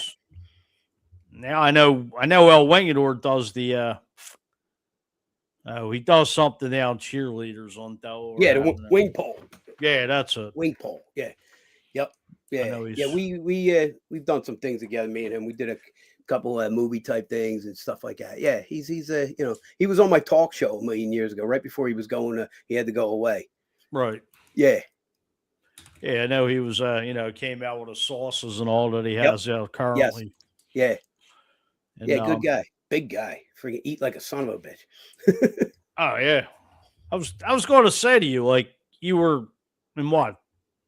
Like, which Rocky was your favorite if you had to choose? My favorite Rocky Hmm. that it was in, or Rocky that just Rocky. Well, just everything with doing all the I would technical say stuff I would behind say the one scenes. is my favorite movie of the Right. Rockies. Oh Right? 'Cause no, just what you were working in. what I worked in. Well, I'll probably have to say two, because that's what started it all. That's what, like Right. I still to this day make, if that's on TV and that scene running with Rocky is on, I make my wife and my kids watch it, because I tell them that you wouldn't exist. And I tell my Right. wife, I wouldn't know you. I said, because of this movie. I said, I met my wife where I'm in a place I wasn't supposed to be there. She wasn't supposed to. It just happened, and I would have never been in that place. But I was with somebody that I knew through boxing. That I walked into that place. I would have never been in boxing if I wasn't in Rocky 2. I said, so we would have Right. never met. We would have never met. We hadn't met all the way to that point, and we didn't even grow up that far away from each other. And Okay. and I said, we would have never met. I said that movie. So that movie like set the tone, For your life. yeah. There's a museum in South Philadelphia Mhm. that's for Italian immigration, and me being an immigrant, they enshrined me, and Okay. it Nice. starts with Columbus and Vespucci, right, and it Yeah. ends with me. Okay. And in there, they have a whole room that has all my stuff in it. Everything I've done, movie stuff, boxing stuff. When I was used to do a tribute to Evil Knievel, the Remember, outfit I yeah, used to wear. remember yours Yeah, talked he about jumped over that. 5 cars to a ring of fire after I work a show. We were doing the parking lot after the fights. But Right. everything I was when I was a pro wrestler, everything. And they say my section is, they call it living the American dream. Mhm. Sometimes it might be an American nightmare. But the first thing I show whenever they have kids that come from a grade school, high school, or college, that are Right. maybe their Italian club, whatever, they're just, the school comes for the tour, they make sure that I can be there. And Mhm. at the end, I pop out, give them a little speech, and for a little while, and tell them everything, how I wound up here, and da da da, and and that picture of me running with Rocky is right there. Nice. That's where I say it all started.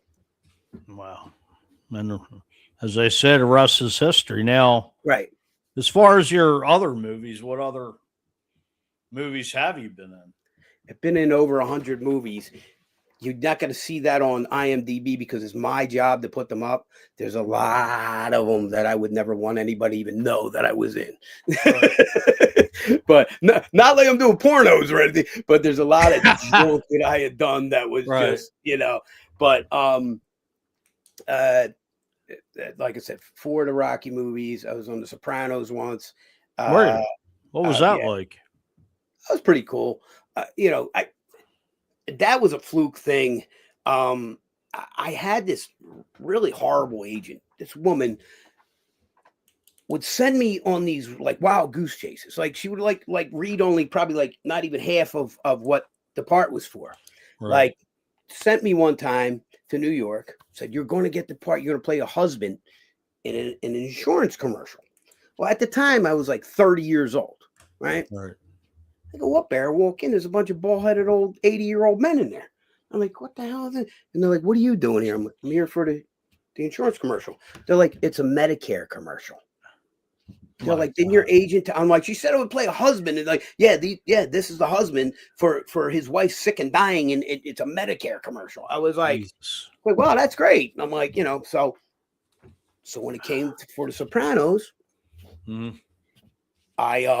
she says, they need a guy just got out of prison, a character to play a guy who just got out of prison, short, stocky, with tattoos, and Italian. And I said, yeah, I can play that. And she said, oh, go up there. So I go up, and Christopher Walken's wife, Georgianne Walken, is the casting director. And I Okay. had met her once or twice before for whatever. I don't know where we were, but I had. So I Right. came in, and she said, Joey, right? I said, yeah. She said, what are you doing here? I said, I'm here for the part of Richie Aprile. And she said, No and if you kidding. remember who Richie Aprile was, he's the one Yeah. who had sex with Janice with the gun. Thank Yeah. God I didn't get the part. Jesus Christ. But Wow. so, yeah. So she goes, well, what were you, born in prison? I went, what do you mean? She said, the character just did 25 years in jail. She's like, this character has to play minimum a 50-year-old guy or old. Like, we're looking for like a guy like in his 60s. And she said, and trust me, you play an 18-year-old before you played a 50 or 60-year-old guy. Holy And shit. I said, I'm like, can you do me a favor, please? This woman keeps doing this to me all the time. I'm like, I don't get it because she ain't going to get her 10% if I don't get a part. So like, it doesn't make sense, but can you do something, So they gave me like this little bit part where I was with Big Pussy in the scene where they were looking for the kid for kid from Bronxdale when he shot Christopher. Oh, Yeah. Brancato, Lilo Brancato. Yeah, Lilo. Yeah. Brancato. Who I've run into here and there every once in a while. Yeah. But yeah. So that was the big, that was the big Sopranos thing. But I guess it's, like I said, better off than playing Richie Aprile. But Wow. and he didn't make it to the end either. That's But interesting. yeah, I've been in so many different mob movies and stuff. Trust me, I'm not. Like I say, especially I say it at that museum. I'm not doing my culture a big right.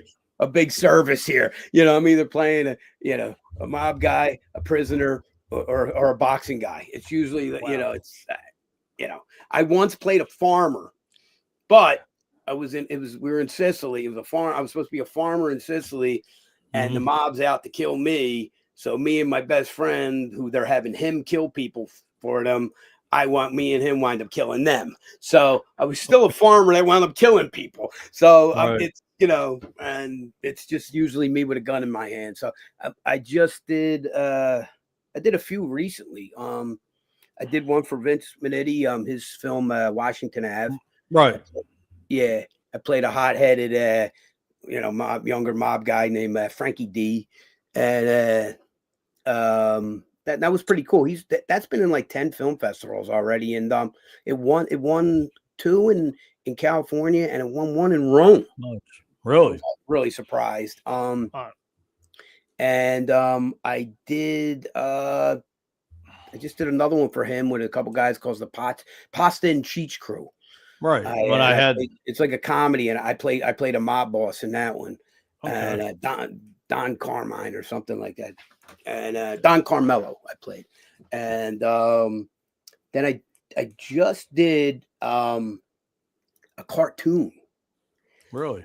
Yeah, it's an adult cartoon, trust me, because I said vagina in so many different ways I never even knew. Right. It's called The American Santa Claus in Vietnam. Santa's like a freaking mercenary. It's crazy. And but I play Sergeant Duke Stryker. So, and I knew the people doing it, but they wanted me to be in it, but they said, just send a video in if you're doing it like 2 different ways. So I did it my way, in my voice, and I wore my old like tank helmet and friggin', and army fatigues, and Marine fatigues, right. And I'm like, so I did it in my voice, and then they said, and do it in another one. So I did kind of like, remember Stripes? Yeah. Sergeant Holter, like that, I was like, yes, I was like, and I'm Sergeant Duke Stryker. Hey, soldier, get off your fucking ass, that kind of shit, right? They were dying laughing, calling me, right? You got to do it like that. So it's all right, no problem. They hit me with like 11 pages of all for all the different episodes that are going to be done. And I went into the thing and I said, well, how long do I have? They're like, as long as you got to take, I don't know, probably take an hour, hour and a half. It's all right. Let's try it. And I said, see if I can, my voice will hold up. Banged it all 11 pages out, one take, 30 minutes, got it done. They were, and it looks really great. But maybe someday people will be coming to get my autograph at Comic Cons. You know what I mean? Right. But it's a really the way the animation is nowadays. I mean, it's so incredible. Oh yeah. But yeah, I've seen a little of it, and the character, they even tried to make him look a little bit like me, but it was like an homage type thing. It was Sergeant Duke Stryker is John Wayne was in the Iwo Jima movie, and his name was Sergeant John M. Stryker. So they just cut it in it because they call him the Duke. So that was just Duke Stryker. I was like, okay, I'll take I'll take that. But a lot of it, they literally took almost word for word stuff in an article in an Italian newspaper that came out around Easter this past year about me. And the guy read the whole article. So I'm going, so it's like the character's going, my character's going, when I get out of here, maybe I'm going to go back home and I'm going to become a cut man because I've been fixing you bums up all this time here. And then, or maybe, you know what, maybe I'm going to open a pizza place. And I'm like all the different shit I've done in my life. And I was like, I'm like, wow. I said, you guys either have no imagination or this is the smartest thing you ever did. But what is the most favorite thing you've done in your career? Most favorite, probably doing stunts. I got to be honest with you. I love. See, I'm like a real adrenaline junkie. I love all that. Anyway, you know. And I did. I think. All right, go ahead. I'm not saying. I remember one thing you told me, or not me. You in your interview when you jumped out a window. Yes. That's what. Yeah. I for one of the first times I ever did that was we were doing. I was wrestling at the time as a pro wrestler, right? So they got a bunch of us to be the characters and also the stunt guys because we're doing all these stunts in the ring and stuff. And my character, I was playing a mob guy, and it was called the Black Ninja, and it was about a Johnny Cochran type lawyer. By day, he gets them off, and at night he shows up as a ninja and kills them because he knows they're guilty. Right. It's crazy, right? So it's all this martial arts and shit, Right. But so I literally actually was one of the only people to survive the whole thing and live. But they had me, they're like, Joe, where do you want the pad? And I'm like looking down, I'm like, yeah, that looks good. I'm like 3 stories up. I'm like, the fuck do I know? I lay bricks. I'm like, all right, So, from the back of the house, and we're in Germantown, bringing 3 a.m. It starts snowing. Bringing area, I'm going through the sugar glass, boom, all the way down. Wow. Kept doing it over and over again to get it, because it's supposed to look like he like flipped me out of the window. The ninja flipped me out with his feet. So we had to keep doing it that way. And I'm, and but yeah, stuff like that. I like total, and truthfully, when I first landed the first one, my legs hit the ground. I missed the pad. Like I only landed half onto the pad. And I'm like, all right, and I'm thinking, and I'm like going, am I going to get up for work for this? But, the stuff like that, fight scenes where, and then car chases and things like that. I love that type of stuff. They're paying you to act like a maniac, like really drive around like a nut and shit, or jump a motorcycle or something, or, but yeah. But, the thing that I guess I would say I love the most is being a cut man. I mean, because if I didn't, I would have been out of this a long time ago. But, I guess, like say 6 Hall of Fames later and an award that's named after me, a cut man award I just gave out on Sunday, the Salute the Philly Boxers. I was the MC for it. And so I gave out all the awards, but there's one named after me because I got it 15 years in a row that I said, you know what, I'm going to step aside, give it to somebody else. And they said, but you get the votes. I said, well, give my vote to somebody else. So every year now, I kind of have the last say on who would get it, make sure it's the right person. And it's called the Joey I Award. And it's pretty cool because I'm not even dead. Congratulations with that. Yeah, but that and $1.50, I can't get a cup of coffee anywhere, Yeah, right. I didn't know you were friends with.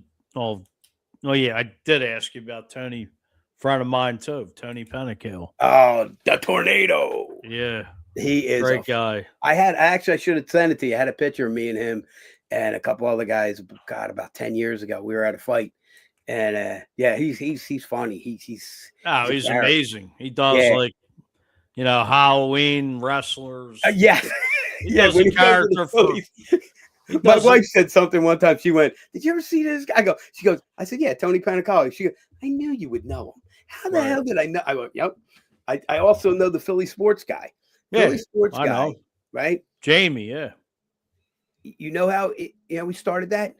He started that. We was arm wrestling, and I was doing arm wrestling, and he No showed kidding. up. Me and another guy started promoting them because I was done arm wrestling. My shoulders are shot, the whole thing. Right. I went to the world arm wrestling championships. I mean, like you Oh, ever well. see Over the Top? Stallone was Yeah. in. It was just Lincoln like Hawk. you're out there. There's 2,000 guys Right. competing for 4 In days. Vegas, right? Yeah, yep. And that's where Wow. we were. We were in Vegas at the Thomas and Mack Arena when I did it. But and I've been all over with it. And so I was kind of winding that career down. And a guy said to me, "Oh, could you help me?" I was like the only person showed up at one of his events to arm wrestle. And I'm going, "Yo, where the hell is it?" And he goes, "You've been a promoter for a long time and everything. Could you help me promote these?" And I'm like, "You know what? No problem." So we started doing them. And that Jamie showed up, and he showed up wearing like face paint. Really? You know what I mean? Like the first few times he would, he was starting to wrestle. And I told another guy showed up dressed up like Stallone in Over the Top. The hat on backwards, the wife beater, and the work pants and shit. And I walked up to him and I said to both of them, I said, that only works if you can arm wrestle. And they were like, "Oh," Right. But that's where he started, doing that. And then he started. I did not know that. Yeah. I know Jamie pretty well. Yeah. Nice guy. Yeah. Him and Tony, Tony's family, very Tony, down to earth. I've known him for so long. Tony's a funny dude. I met Tony and his family. It was either 2010 or 2011. I went out to see the Phillies play the Cubs and ended up staying in the same hotel. And since then, we've been friends. Since then, you've been friends. Yeah. Well, Tony's that kind of guy. I don't think there's anybody that wouldn't be his friend. You know what I mean? Like, right. He's not a love me or hate me guy. Like, I might be a love me or hate me guy, but he's just, you can't. He has that personality. Maybe he's not your cup of tea, but you wouldn't hate him. You know what I mean? You know what I mean? You just can't not, yeah. Just an amazing guy. Family's great, Yep. Yeah, he used to box in college with two guys. One of my fighters, Chuck Mazzacchio, and then another guy, Freddie Druding, who I'm really good friends with. They all boxed in college together. No, you got me sitting here thinking, if I were to I got to have you back on. I know we're, going here. Yeah, I told you, you got to tell me. I know you got to pull the cord on me. Nah, you're good. But I was going to say, I was going to try to get Tony on. I see Philly sports guy every so often now. I was going to maybe say this to you, maybe get Tony, PSG, and yourself on here. Yeah, that'd be that great. Would be. Yeah, I know Danny good. Yeah, yep, yeah, that would be really good. Yeah, maybe what I have to do is I get you all in my film I'm doing. I'd be honored, doing, honestly. Yeah, that would be. Yeah, we're doing. It's called the Sharky Twins. We got it. We're doing episodes. It's like for Netflix. Okay. So it's me and another guy are supposed to be twin brothers, but he's like 6 foot tall. So it's kind of like twins. Twins. Yeah. But we're like these like wannabe mob guys, and we're always conning people. And we're like pool hustlers and scamming people and fixing fights and we're always doing something. But we always wind up somehow getting the raw end of the stick. Okay. So it's a total comedy. And I wrote it, I'm directing it, producing it, and I'm starring in it. And it's called the Sharky Twins. It took us about almost a year and a half. We just finished and edited the first 8 episodes, and Netflix said, we got to see them all. Don't give us one or a little trailer or this or that. And they, the whole shebang. We're interested. If we're interested, boom. And I said, and if they're not, I guess Tubi will get it, Right. People come up to me all the time and go, hey, you're an actor or something, right? Yeah, I seen you on Tubi. And I'm like, yeah. I'm like, you probably did. Wow, that's awesome. Yeah. I mean, we can definitely, and it's all shot in Philly. You know what I mean? Like South Philly or? Yeah, mostly South all over. Philly. Yeah, but we're going all over with it. Yeah. I'd be honored, honestly. I mean, I was, I know Vince, doing his movies. I was actually. Yeah, well, I had Vince in mind. I had him in mind twice already. Okay. Yeah. But you never know. You know what I mean? Never Right. know what might happen. You know, you might be in it. I'd be Nothing happy. happens to I'd me. be But honored. they might pick you and go, "Hey, I like that guy." Yeah. Right. I mean, hey, I'm dead, dead serious. I mean, I'd love Yeah. to And I'm give it a serious. You shot. never know. You know, it's all that out of sight, out of mind. If you're Right. not out there, ain't nobody gonna. I I was in a couple different things over the years that Mm-hmm. somebody else was using footage of for them to get a reality show. Right. And then they're going, no, this guy's not the star. They're going, who is this guy? And they're like, I was just in something for like some bit part.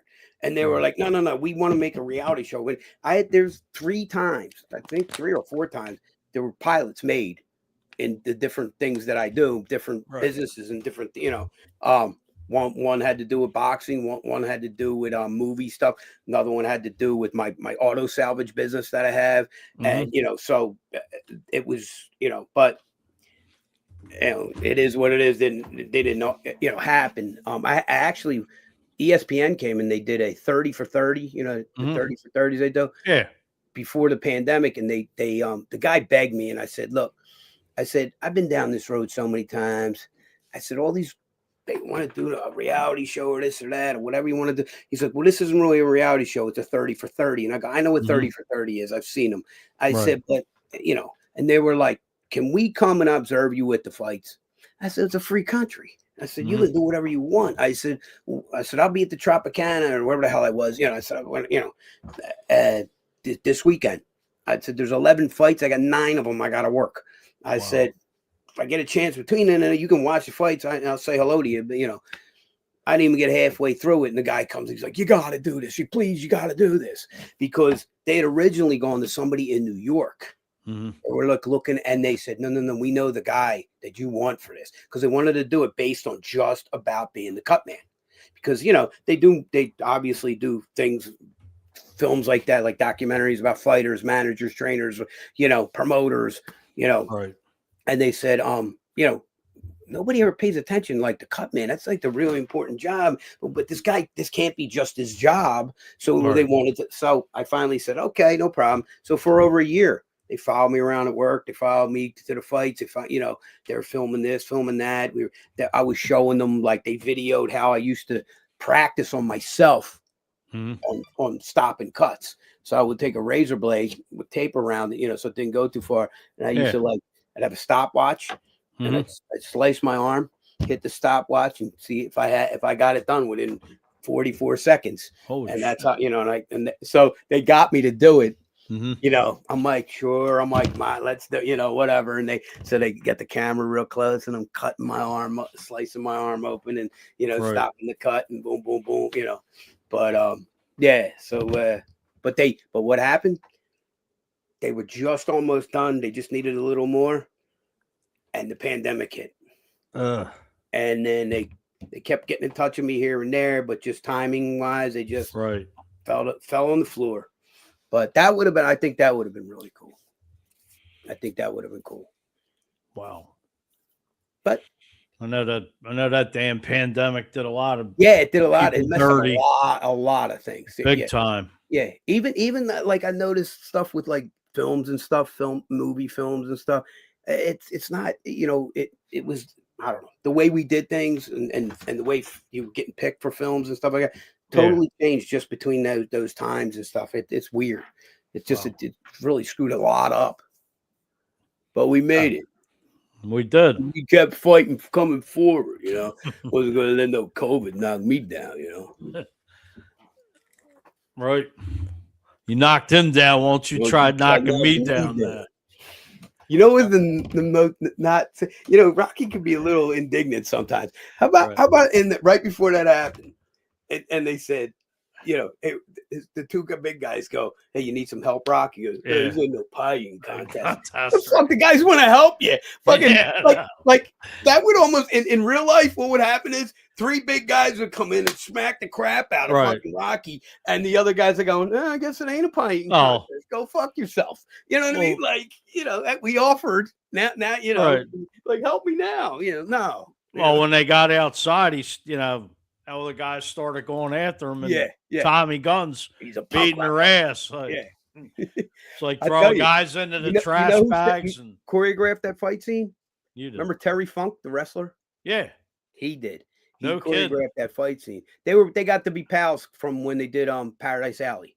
Remember he was All right. Killer in Paradise, like the wrestling movie. Actually, he was in Over the Top too. Over the Top. Terry the Yeah, Funk. and he was in Roadhouse too. Yeah. But yeah, he in that scene, it's like he invented friggin' MMA. Friggin' he's up there, he's like taking the guy down, taking him down in the middle. You know, he was like pulling all those like wrestling and friggin' MMA moves and shit. I always thought that was funny. But you know, that to him, he hated that movie, Stallone. He hated 5, right? And I heard it, and I said it to him. We were on the set, and I was like, "Why do you hate 5 the most?" I said, if you're in boxing, Right. like I am, I said that is the most realistic one of all of them.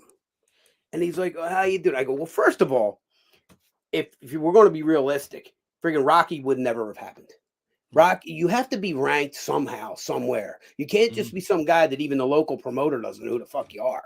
Right. You know what I mean? Oh, Rocky Balboa, never heard of him. He's got 64 fights. You never heard of him, right? And you know, and he's fighting a 4-rounder. Now he's going to fight for the title. That would have, but 5 is like with everything.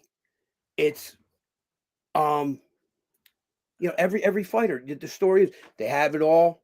And somehow they lose it. They give it all away to their friends or investments or stupid. And what did he do? He didn't know it, but his stupid brother-in-law thought he was doing smart business, and he wound up losing all his money. You know, they stole his money. Shit.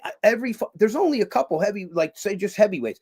I mean, guys like Larry Holmes. He's the only one who got his money because he owns freaking Easton, Pennsylvania. He owns everything around. Right? Wow. He was smart. And the only other one that I know that had his money, but he died. He was so cheap was Rocky Marciano, but they don't know where he buried it. Wow. He wouldn't go for a glass of water in the desert, right? But these guys, they lose all their money. They wind up right back to where they started in the same neighborhood, in the same gym that they came out of, friggin' hoping that somebody comes in is going to make them $1 million. And I'm like, that whole movie was exactly the truth of it. And then what happens? I've told guys this for so long. It doesn't always matter. You could have been a champ or you could have been this. There's always going to be somebody else that's going to come along, wait for you to build that fighter up and snatch them right from you. And it still happens to this day. And I said, and they're going to walk away from you like they never knew you because, you know, it's the way the boxing business is. And I said, everything but, you know, you fighting, the trainer's fighting the fighter in the middle of the street under the yell and Mickey screaming, "Get up, you son of a bitch." You know, that other than that, but everything else, that whole, and I said, and you got to work with your son. He's not here anymore. You got to work with your son in that film. I was like, that should be your best one. I said, because that's the most realistic one. I'm not saying that it had the best acting but I got to give it credit. Tommy Morrison, you know, he did do a good job for never ever acting ever before. All right. He was thrust into that. I don't think he did a horrible job. I don't think even if he took acting lessons, he would have done any better. He just was him. Yeah. Well, like Rocky Balboa when he used who was Mason the Lion Dixon? Oh yeah, Antonio Tarver. Yeah. Right. I don't think either of them did anything any better or worse. You know what I mean? I think Tarver did a pretty good job as Mason Dixon. It was a shame. And then Tommy Morrison, he, you know, it was a shame. And they both did a good job, you know, being boxers. That's what I'm saying. And, you know, I mean, the worst one out of that was Union Kane, Mike Williams, but he was a fighter too. Well, and, you know, the one who went, "I want Balboa. Yeah. I want what you got." You know, he was a real fight, you know. I mean, I don't know. I thought that was to me like being in the boxing business and knowing how, you know, everything is, you know, like, and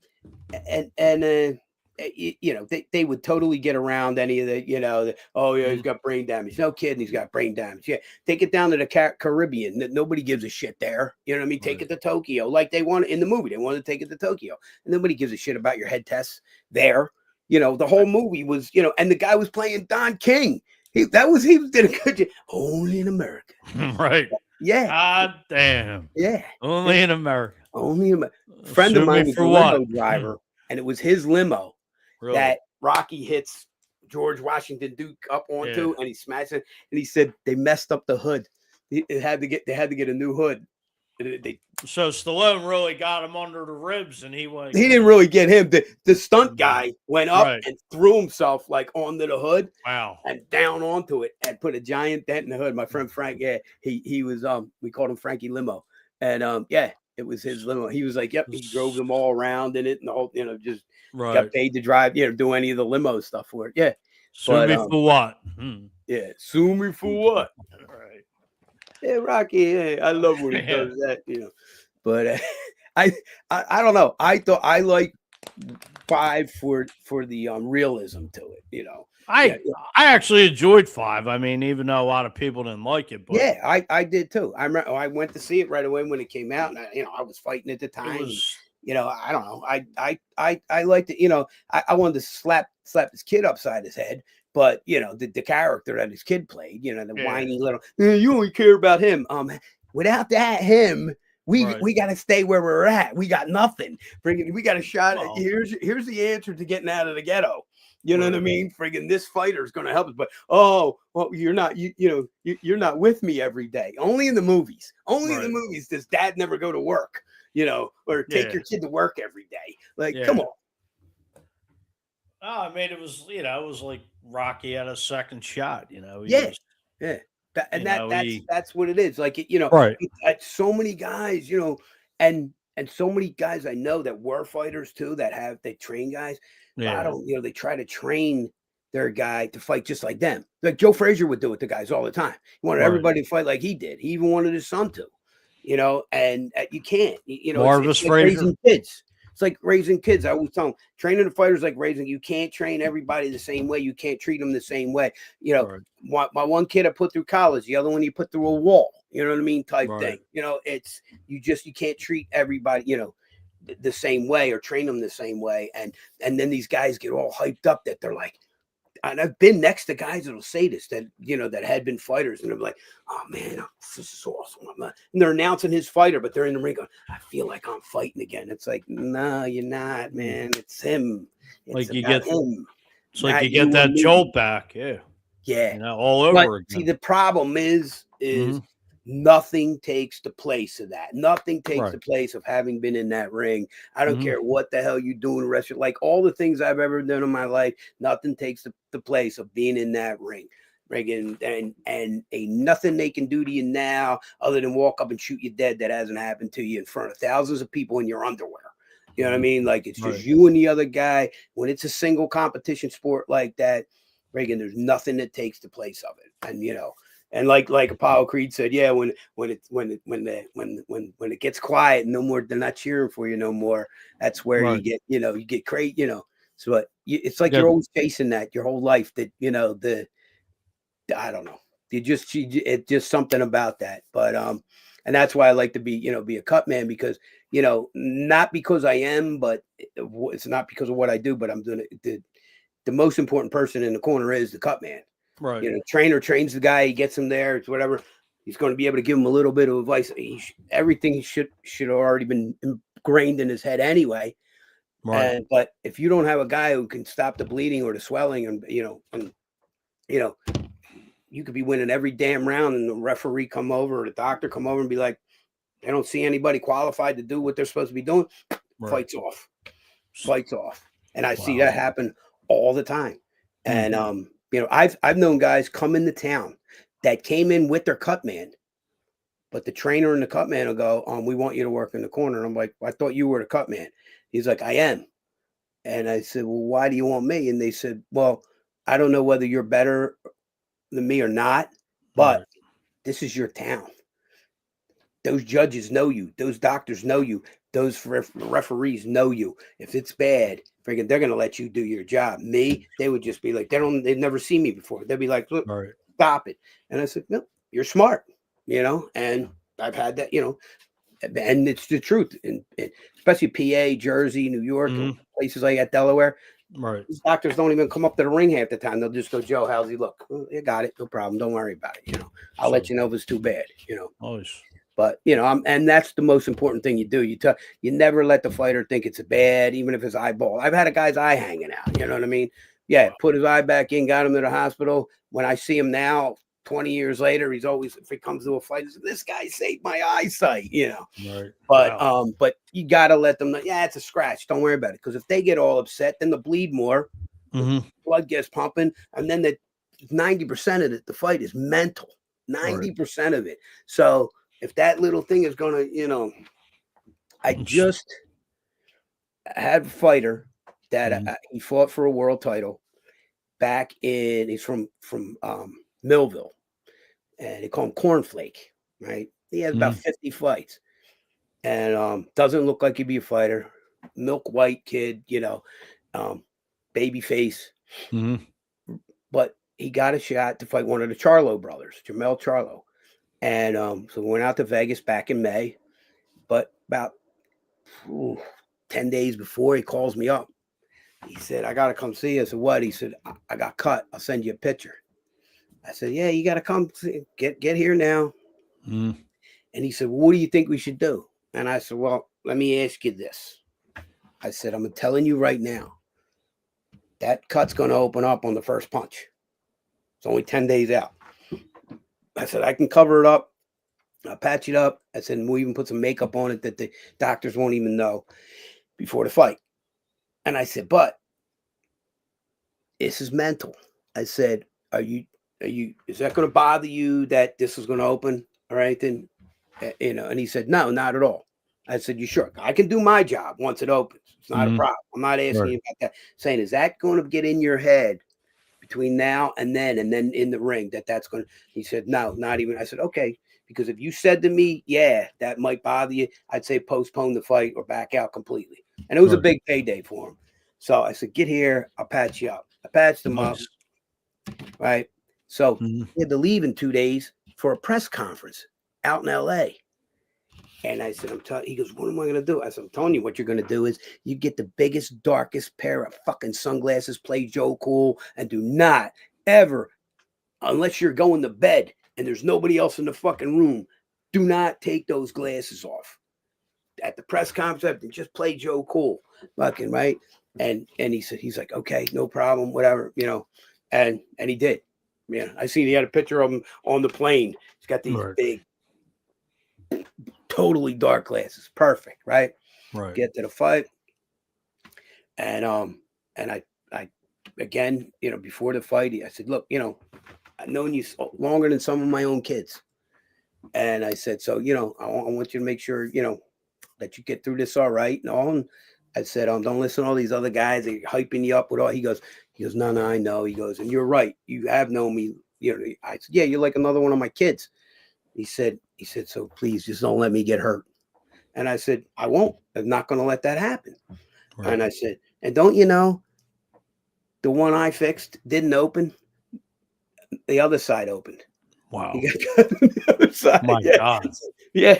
So he was good throughout the fight with the bad eye and with the bad eye. The other eye opened up, and then in about the 8th round, he had enough, and he wasn't going to quit. So I did because I was in there because after the first round, that other eye opened up. So I'm in there. Like when the guy gets cut, if he's not cut and he just may be swollen, I'm usually working off to the side. The minute they get cut, I go in. Then the trainer stays off to the side. You can only have one guy in. So, but I was glad to do that because see, I can read guys' body language and their eyes and and you got to be able to do that, know that, the minute you say, hey, you all right? The guy like, or the doctor says you're all right and they look away, that means no, but I'm not going to say yes, things like that. And so just body language and total. You got to read all the body language stuff. When you get a guy tougher than shoe leather and he's like, I'm fucking fine. Yeah, he's fine. Let him go, But when you get a guy going, I'm fine, you're like, no, you're not, but they just don't want to quit, and I get it, But so he what do you call so we were out in Vegas and they didn't let me patch him up. They patched him up, right? Okay. I'm watching and I'm like, you took my job. And they're like, what? after, they're in the back sewing them. I said, I do. They're like, wait, we've never met a cut man. You do this? And I'm like, yes. I said, I make sure all my guys don't have to go to the hospital, because I said in Philly and Jersey and all, they have to go to the hospital to get that done. Vegas, I know you guys will sew it up here. New York will do that too. I said, they don't do that. I do it. I do it right there in the locker room. They never have to go to the hospital.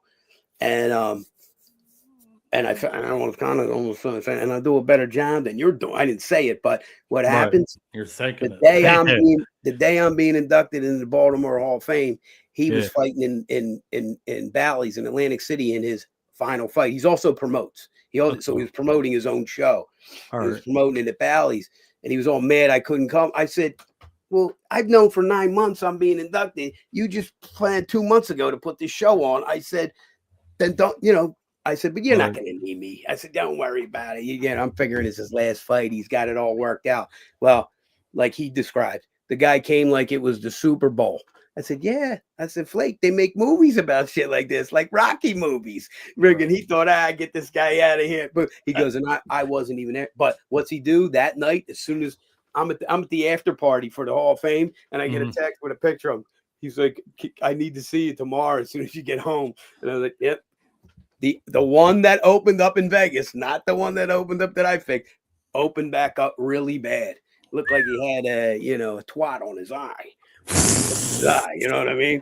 So I made him get his ass to me the next day, and I patched him up, and I said, now next time make sure that he goes, I'm done. I'm not doing this I'm definitely done. Oh man. Promoting. I said, good. And he said, he goes, that guy, I didn't take it serious enough. My head wasn't in. I said, it hasn't been. And I hate to tell you, but you got a 5-year-old daughter now and you're married. I was at your wedding. I'm like, I hate to sound like a movie, but you got civilized, like Mickey was saying. You know what I mean? Yeah. That's the worst thing that could happen to a fighter. You got civilized. Awesome. Love it. Yeah. But I probably taken too much of your time up. I love it. I mean, that's why I said, got to have you back. I know, like, when you were saying, events, like putting it all in one show. But I definitely want to get you back on soon. Hey, Fuji, I thought you said there weren't going to be no rematch. Don't want one. But definitely got to get you on. We'll get Tony on and Philly Sports Guy, and just that could be like that could be around. That'd be around. That could be like like craziness. That could be a 4-hour show, because I know Tony could talk. Oh my God, yeah. Tony could. I did his. He had a little like a radio show or something. And they oh my God, we were on forever. We were just like forever. We were going on and on. Oh my God. I've had Tony on a couple different occasions. But no, this is good. I mean, at least this is great. Love it. It's what I like when I get to come on somebody's, and it's not the same thing, even though everything always starts out with Rocky, and I get it, you know what I mean. But at least everything doesn't, there's more that we talk about. Well, I wanted to go around, not just talk about Rocky, Stallone, like just you, like as an individual, like I mean, guy, you could probably write like 10 books. With everything you've been me to write a book. I'm like, I write a book and 5 people will read it, and I'll be 2 of them. But I'll just say, like, with everything, movie, whatever you've been in, and just like you said, you were going to go for the just the Richie Aprile. I was like, damn, because I'm a huge Sopranos fan. Yeah. Just remembering I forget the guys, David something. David Preval.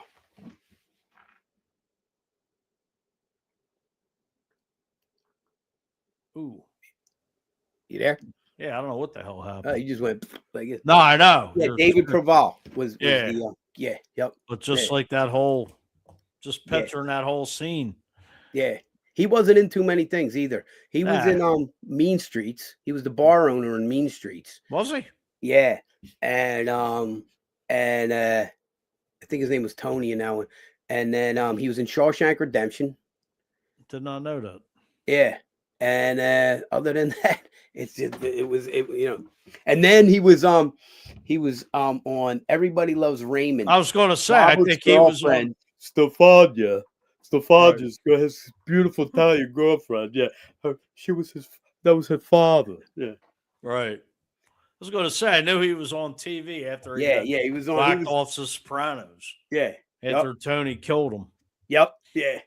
No, Right. she killed him. That's right. She Janice shot him at freaking the shot him table. because he Yeah. he put my food on a fucking thing when it ready to boom. Yeah. She But she's like, what did you do with him? Oh, we buried him up on the hill under a tree. Really? No. He was like, fucking Woody, get serious. that's right, because I think he punched her in the face. Yes, yep. Yeah. He cracked her and then said, make my food. Yeah. Yeah. And he's like, you don't have like the balls. And then she Yep. shot him right in the What are you chest gonna and he do with that? fell back. Boom. Yeah. Yep. But, it was a pleasure. I just saw Yeah. Christopher in a movie, and he was really good. It was called Song Sung Blue. With it was about a Neil Diamond impersonator. It just came out, and it's a true story. Right. And Christopher from The Sopranos, Michael Michael Imperioli, plays yeah. a Buddy Holly impersonator. Because Really? it's all about they're all on that circuit of they're working like corner bars and stuff and Right. conventions as impersonators. Is this the movie about Neil Diamond? Yeah, it's the guy that is a Neil Diamond impersonator. Yeah. Hugh Jackman plays it. And Really does a great And job. Kate Winslet? Kate Hudson. Kate Yeah, Hudson plays his wife, and Right. they were called Lightning and Thunder. Right. And they were out in Wisconsin, and they Mhm. got really big. They actually opened up for Pearl Jam at one point. Wow. I remember seeing, I think that just came out in the theater. Yeah, just- that's what I did on New Year's Eve. Instead of going out, me and my wife went to see that. It was How really was it? good. Really Yeah. good movie. It's true, but it was so funny. Yeah, I kept laughing every time I see he's up there with the black, Right. the horn rimmed glasses and Well, playing Buddy Holly shit, and it was like, oh my god, wow. Oh, Yeah. When you he's think a of good actor. Though. Yeah. when you think of Hugh Jackman, now it's like you think of X-Men. Yes. Yeah. Him playing Yeah. He was playing Wolverine. an impersonator of yeah. Wow. But and Jim Belushi was in it. He was really good. Yeah, it was a good movie. I have to check that out. Yeah, yep. Especially if you like Neil Diamond. Yeah.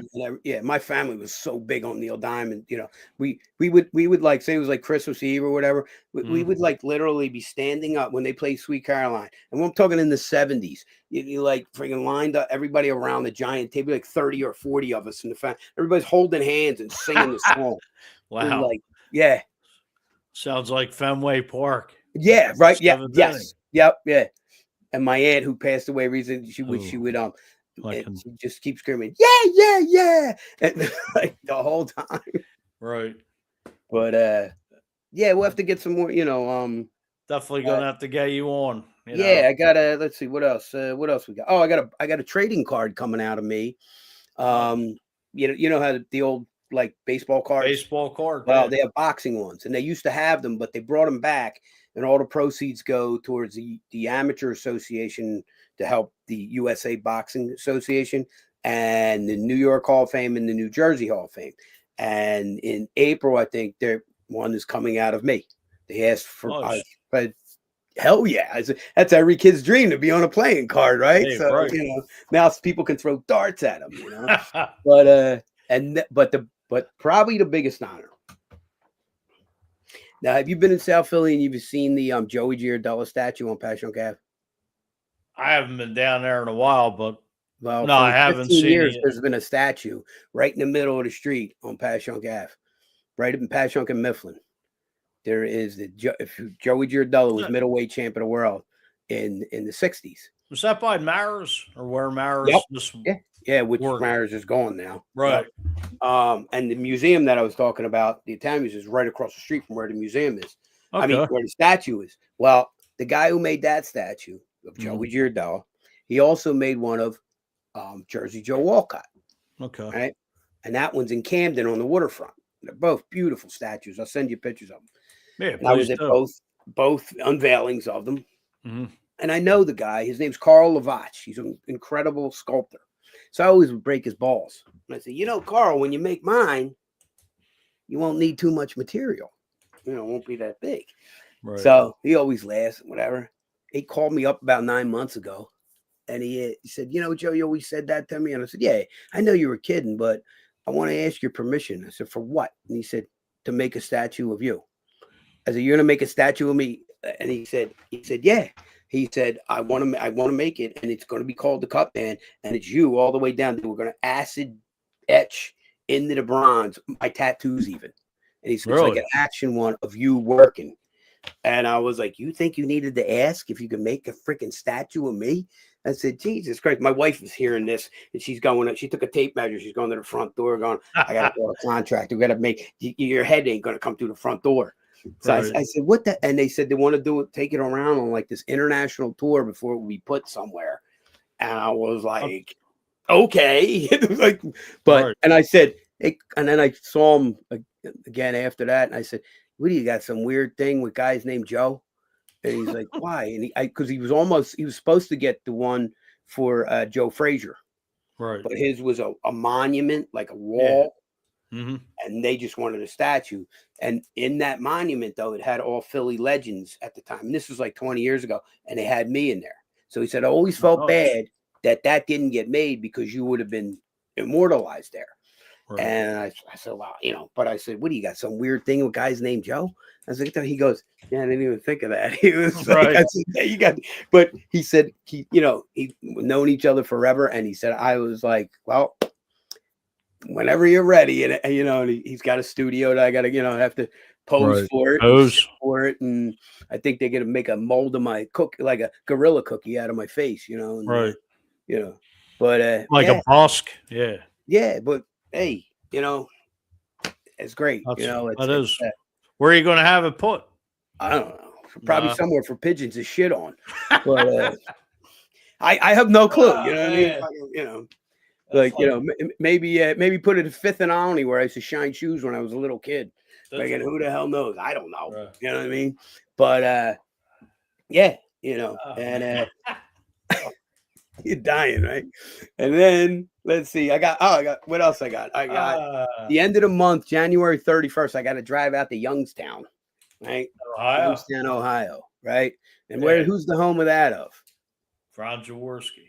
He went to Youngstown State. I know he went to Youngstown State. No, Boom Boom Mancini. Right. All right. Nice. They're having an amateur boxing event, real big, huge event. It's USA versus England. Okay. Right. And I helped to arrange some of the stuff for it or whatever. So they asked me to be there because they're gonna have Boom Boom Mancini present me with an award. Oh, nice. What the award is, I have no clue. It's probably who the hell be awarded for who the hell wants to go to Youngstown. Right.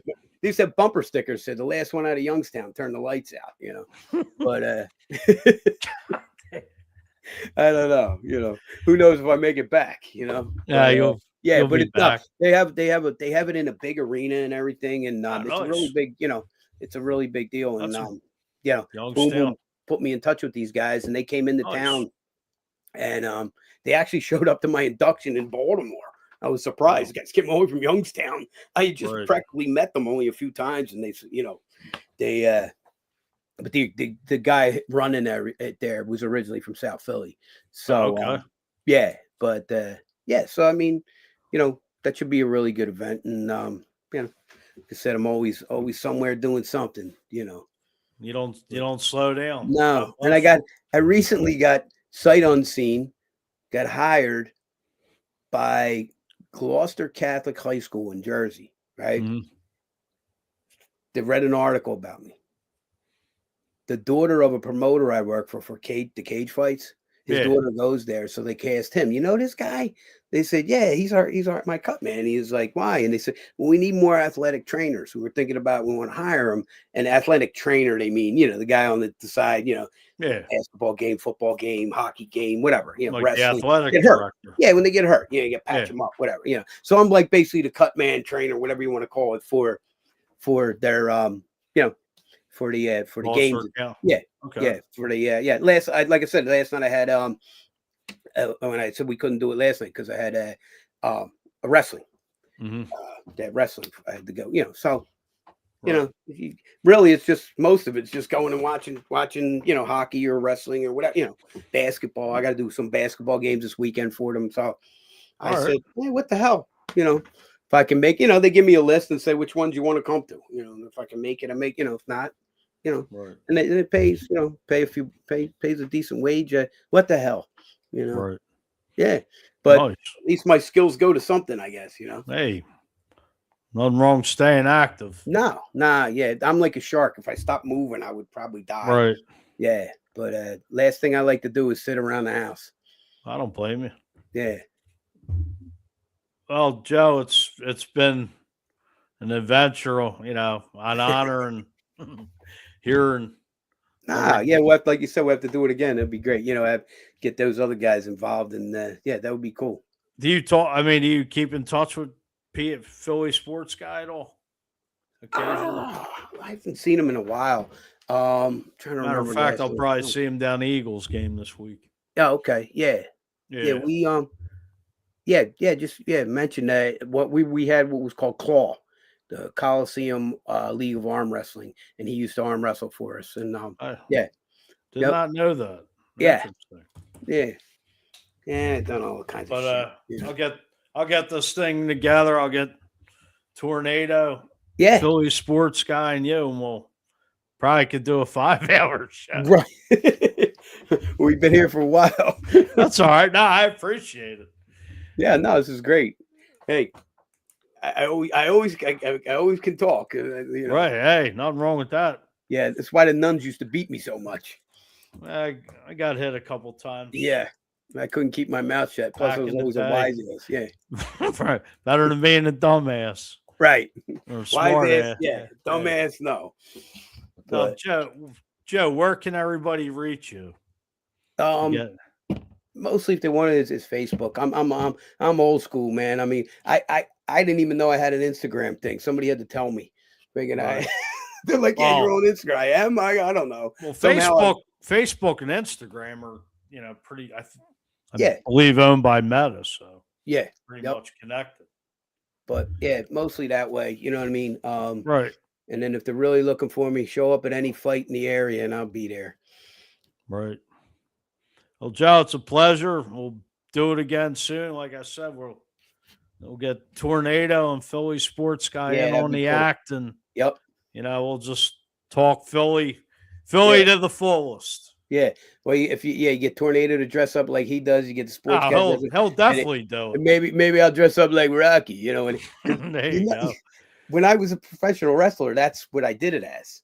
Did They you had really? me. Somebody said you got to be Rocky. So yeah, I wore the fedora, Right. a butterfly stitch, the gloves with no fingers, the leather jacket, and the gray sweatshirt. And what did the gray sweatshirt say? It didn't say the Italian Stallion. I was the Palermo Pony. I think I remember you talking about that too. Yep. And the only wrestler to ever retire undefeated. Why? Because Rocky's got to win in the end. I have guys Right. like King Kong Bundy and Jimmy Superfly Snook, and they're throwing me all over the fucking place. And Right. and then somehow they start playing the music, and it's and somehow I come back and like choking somebody out or throwing them out of the ring. Right. But yeah, as one, I tell you, get hurt doing that though. I got hurt bet. doing that more than fighting. I mean, was it? the outcomes are set up, but the Right. rest of it's not. What did Rocky say about having his nose broke? There's 37 64 fights. I never had that nose. It's very rare, It's very rare. I had guys biting on it. I got chewing on it. Right. Boom. It's very rare. I'm very proud of that, They had to put that in there because that was a beak. Right. That was like, you never got punched in the face once. And the guy who led with his, you know what I mean? Yeah. And then the first thing is your nose is broke. How's it been? Cool. Is it as bad as Mickey's? That ain't Cool. that horrible. Call a cab to take me to the bathroom. Yeah, from the bed. That's the truth, though. That ain't no Yeah. lie, man. The day after the fight, oh my god, I didn't even. I had to go to a wedding a day after the fight, a day or two Holy. after the fight, right? Holy shit. And I was with my wife and me, my wife, my mother and father were walking in the church, and the steps are like this, and I'm like, and like when I had woken up that day, my ribs were so banged up, all bruised up. Jesus. You know, I'm like, I could barely breathe right. And I'm trying to get up the stairs. And my mother's, what's the matter with him? He's like, no, he's all right. See, he did that fighting last night. And because she never won, you know. The only time my mother ever showed up to see me fight was when I fought Tex Cobb. Oh, She wow. was like, this is what you do. And I'm like, oh, Mom. I'm like, you know, but yeah, my grandmother made me change my name. She was so mad. She saw me. I was in a fight on the Bath Daily News in a picture, and I had my last name was across my trunks, like everybody would always do. And she's like, "Wait, I don't like that. That boxing's no good, and that's bad. Looks bad. Our name. I was on. Your grandfather wouldn't like that." And I'm thinking, "Oh my God, my grandfather was tougher than shoe leather. He would love that." You know what I mean? But I went, "Okay, so I'll just be Joey I then instead of you know." So yeah, but yeah, the day after, I mean, yeah, he's right. Like your hair hurts, your eyes hurt, you know. Yeah, you really are. I bet your arms feel like lead, you know, because you had them gloves on all night, and you just now it's you know you feel like you're walking in mud, you know. And then any little like God forbid, like my alarm clock was always a radio. Because if it was any kind of bell, I'd be like, you know, you could, especially after a fight, then you're like, whoa, I got to get out there, you know. It's you know, yeah, but. Yeah. All right, my man. I appreciate your time, and we'll do it again. So I'm honored you asked me to be on, man. Hey, this was great. All right, well, everybody have a good weekend. Go Birds. You too. That's right. Yeah, let's make sure they can keep going forward. Right. All right, and you keep on punching. You too. Thanks, pal. You're welcome. Have a good weekend. All right. See you soon. Thank you. Appreciate it. You too. All right. Philly streets got a story to tell. Golden sun breaks the Liberty Bell. From the Trattoria to the stoop outside. Feel good vibes in the city's pride. Fuji's Philly flair. Oh, it's everywhere. Good news flying like hands in the air. Hip hop grooves with a twist so rare. Fuji's Philly flair.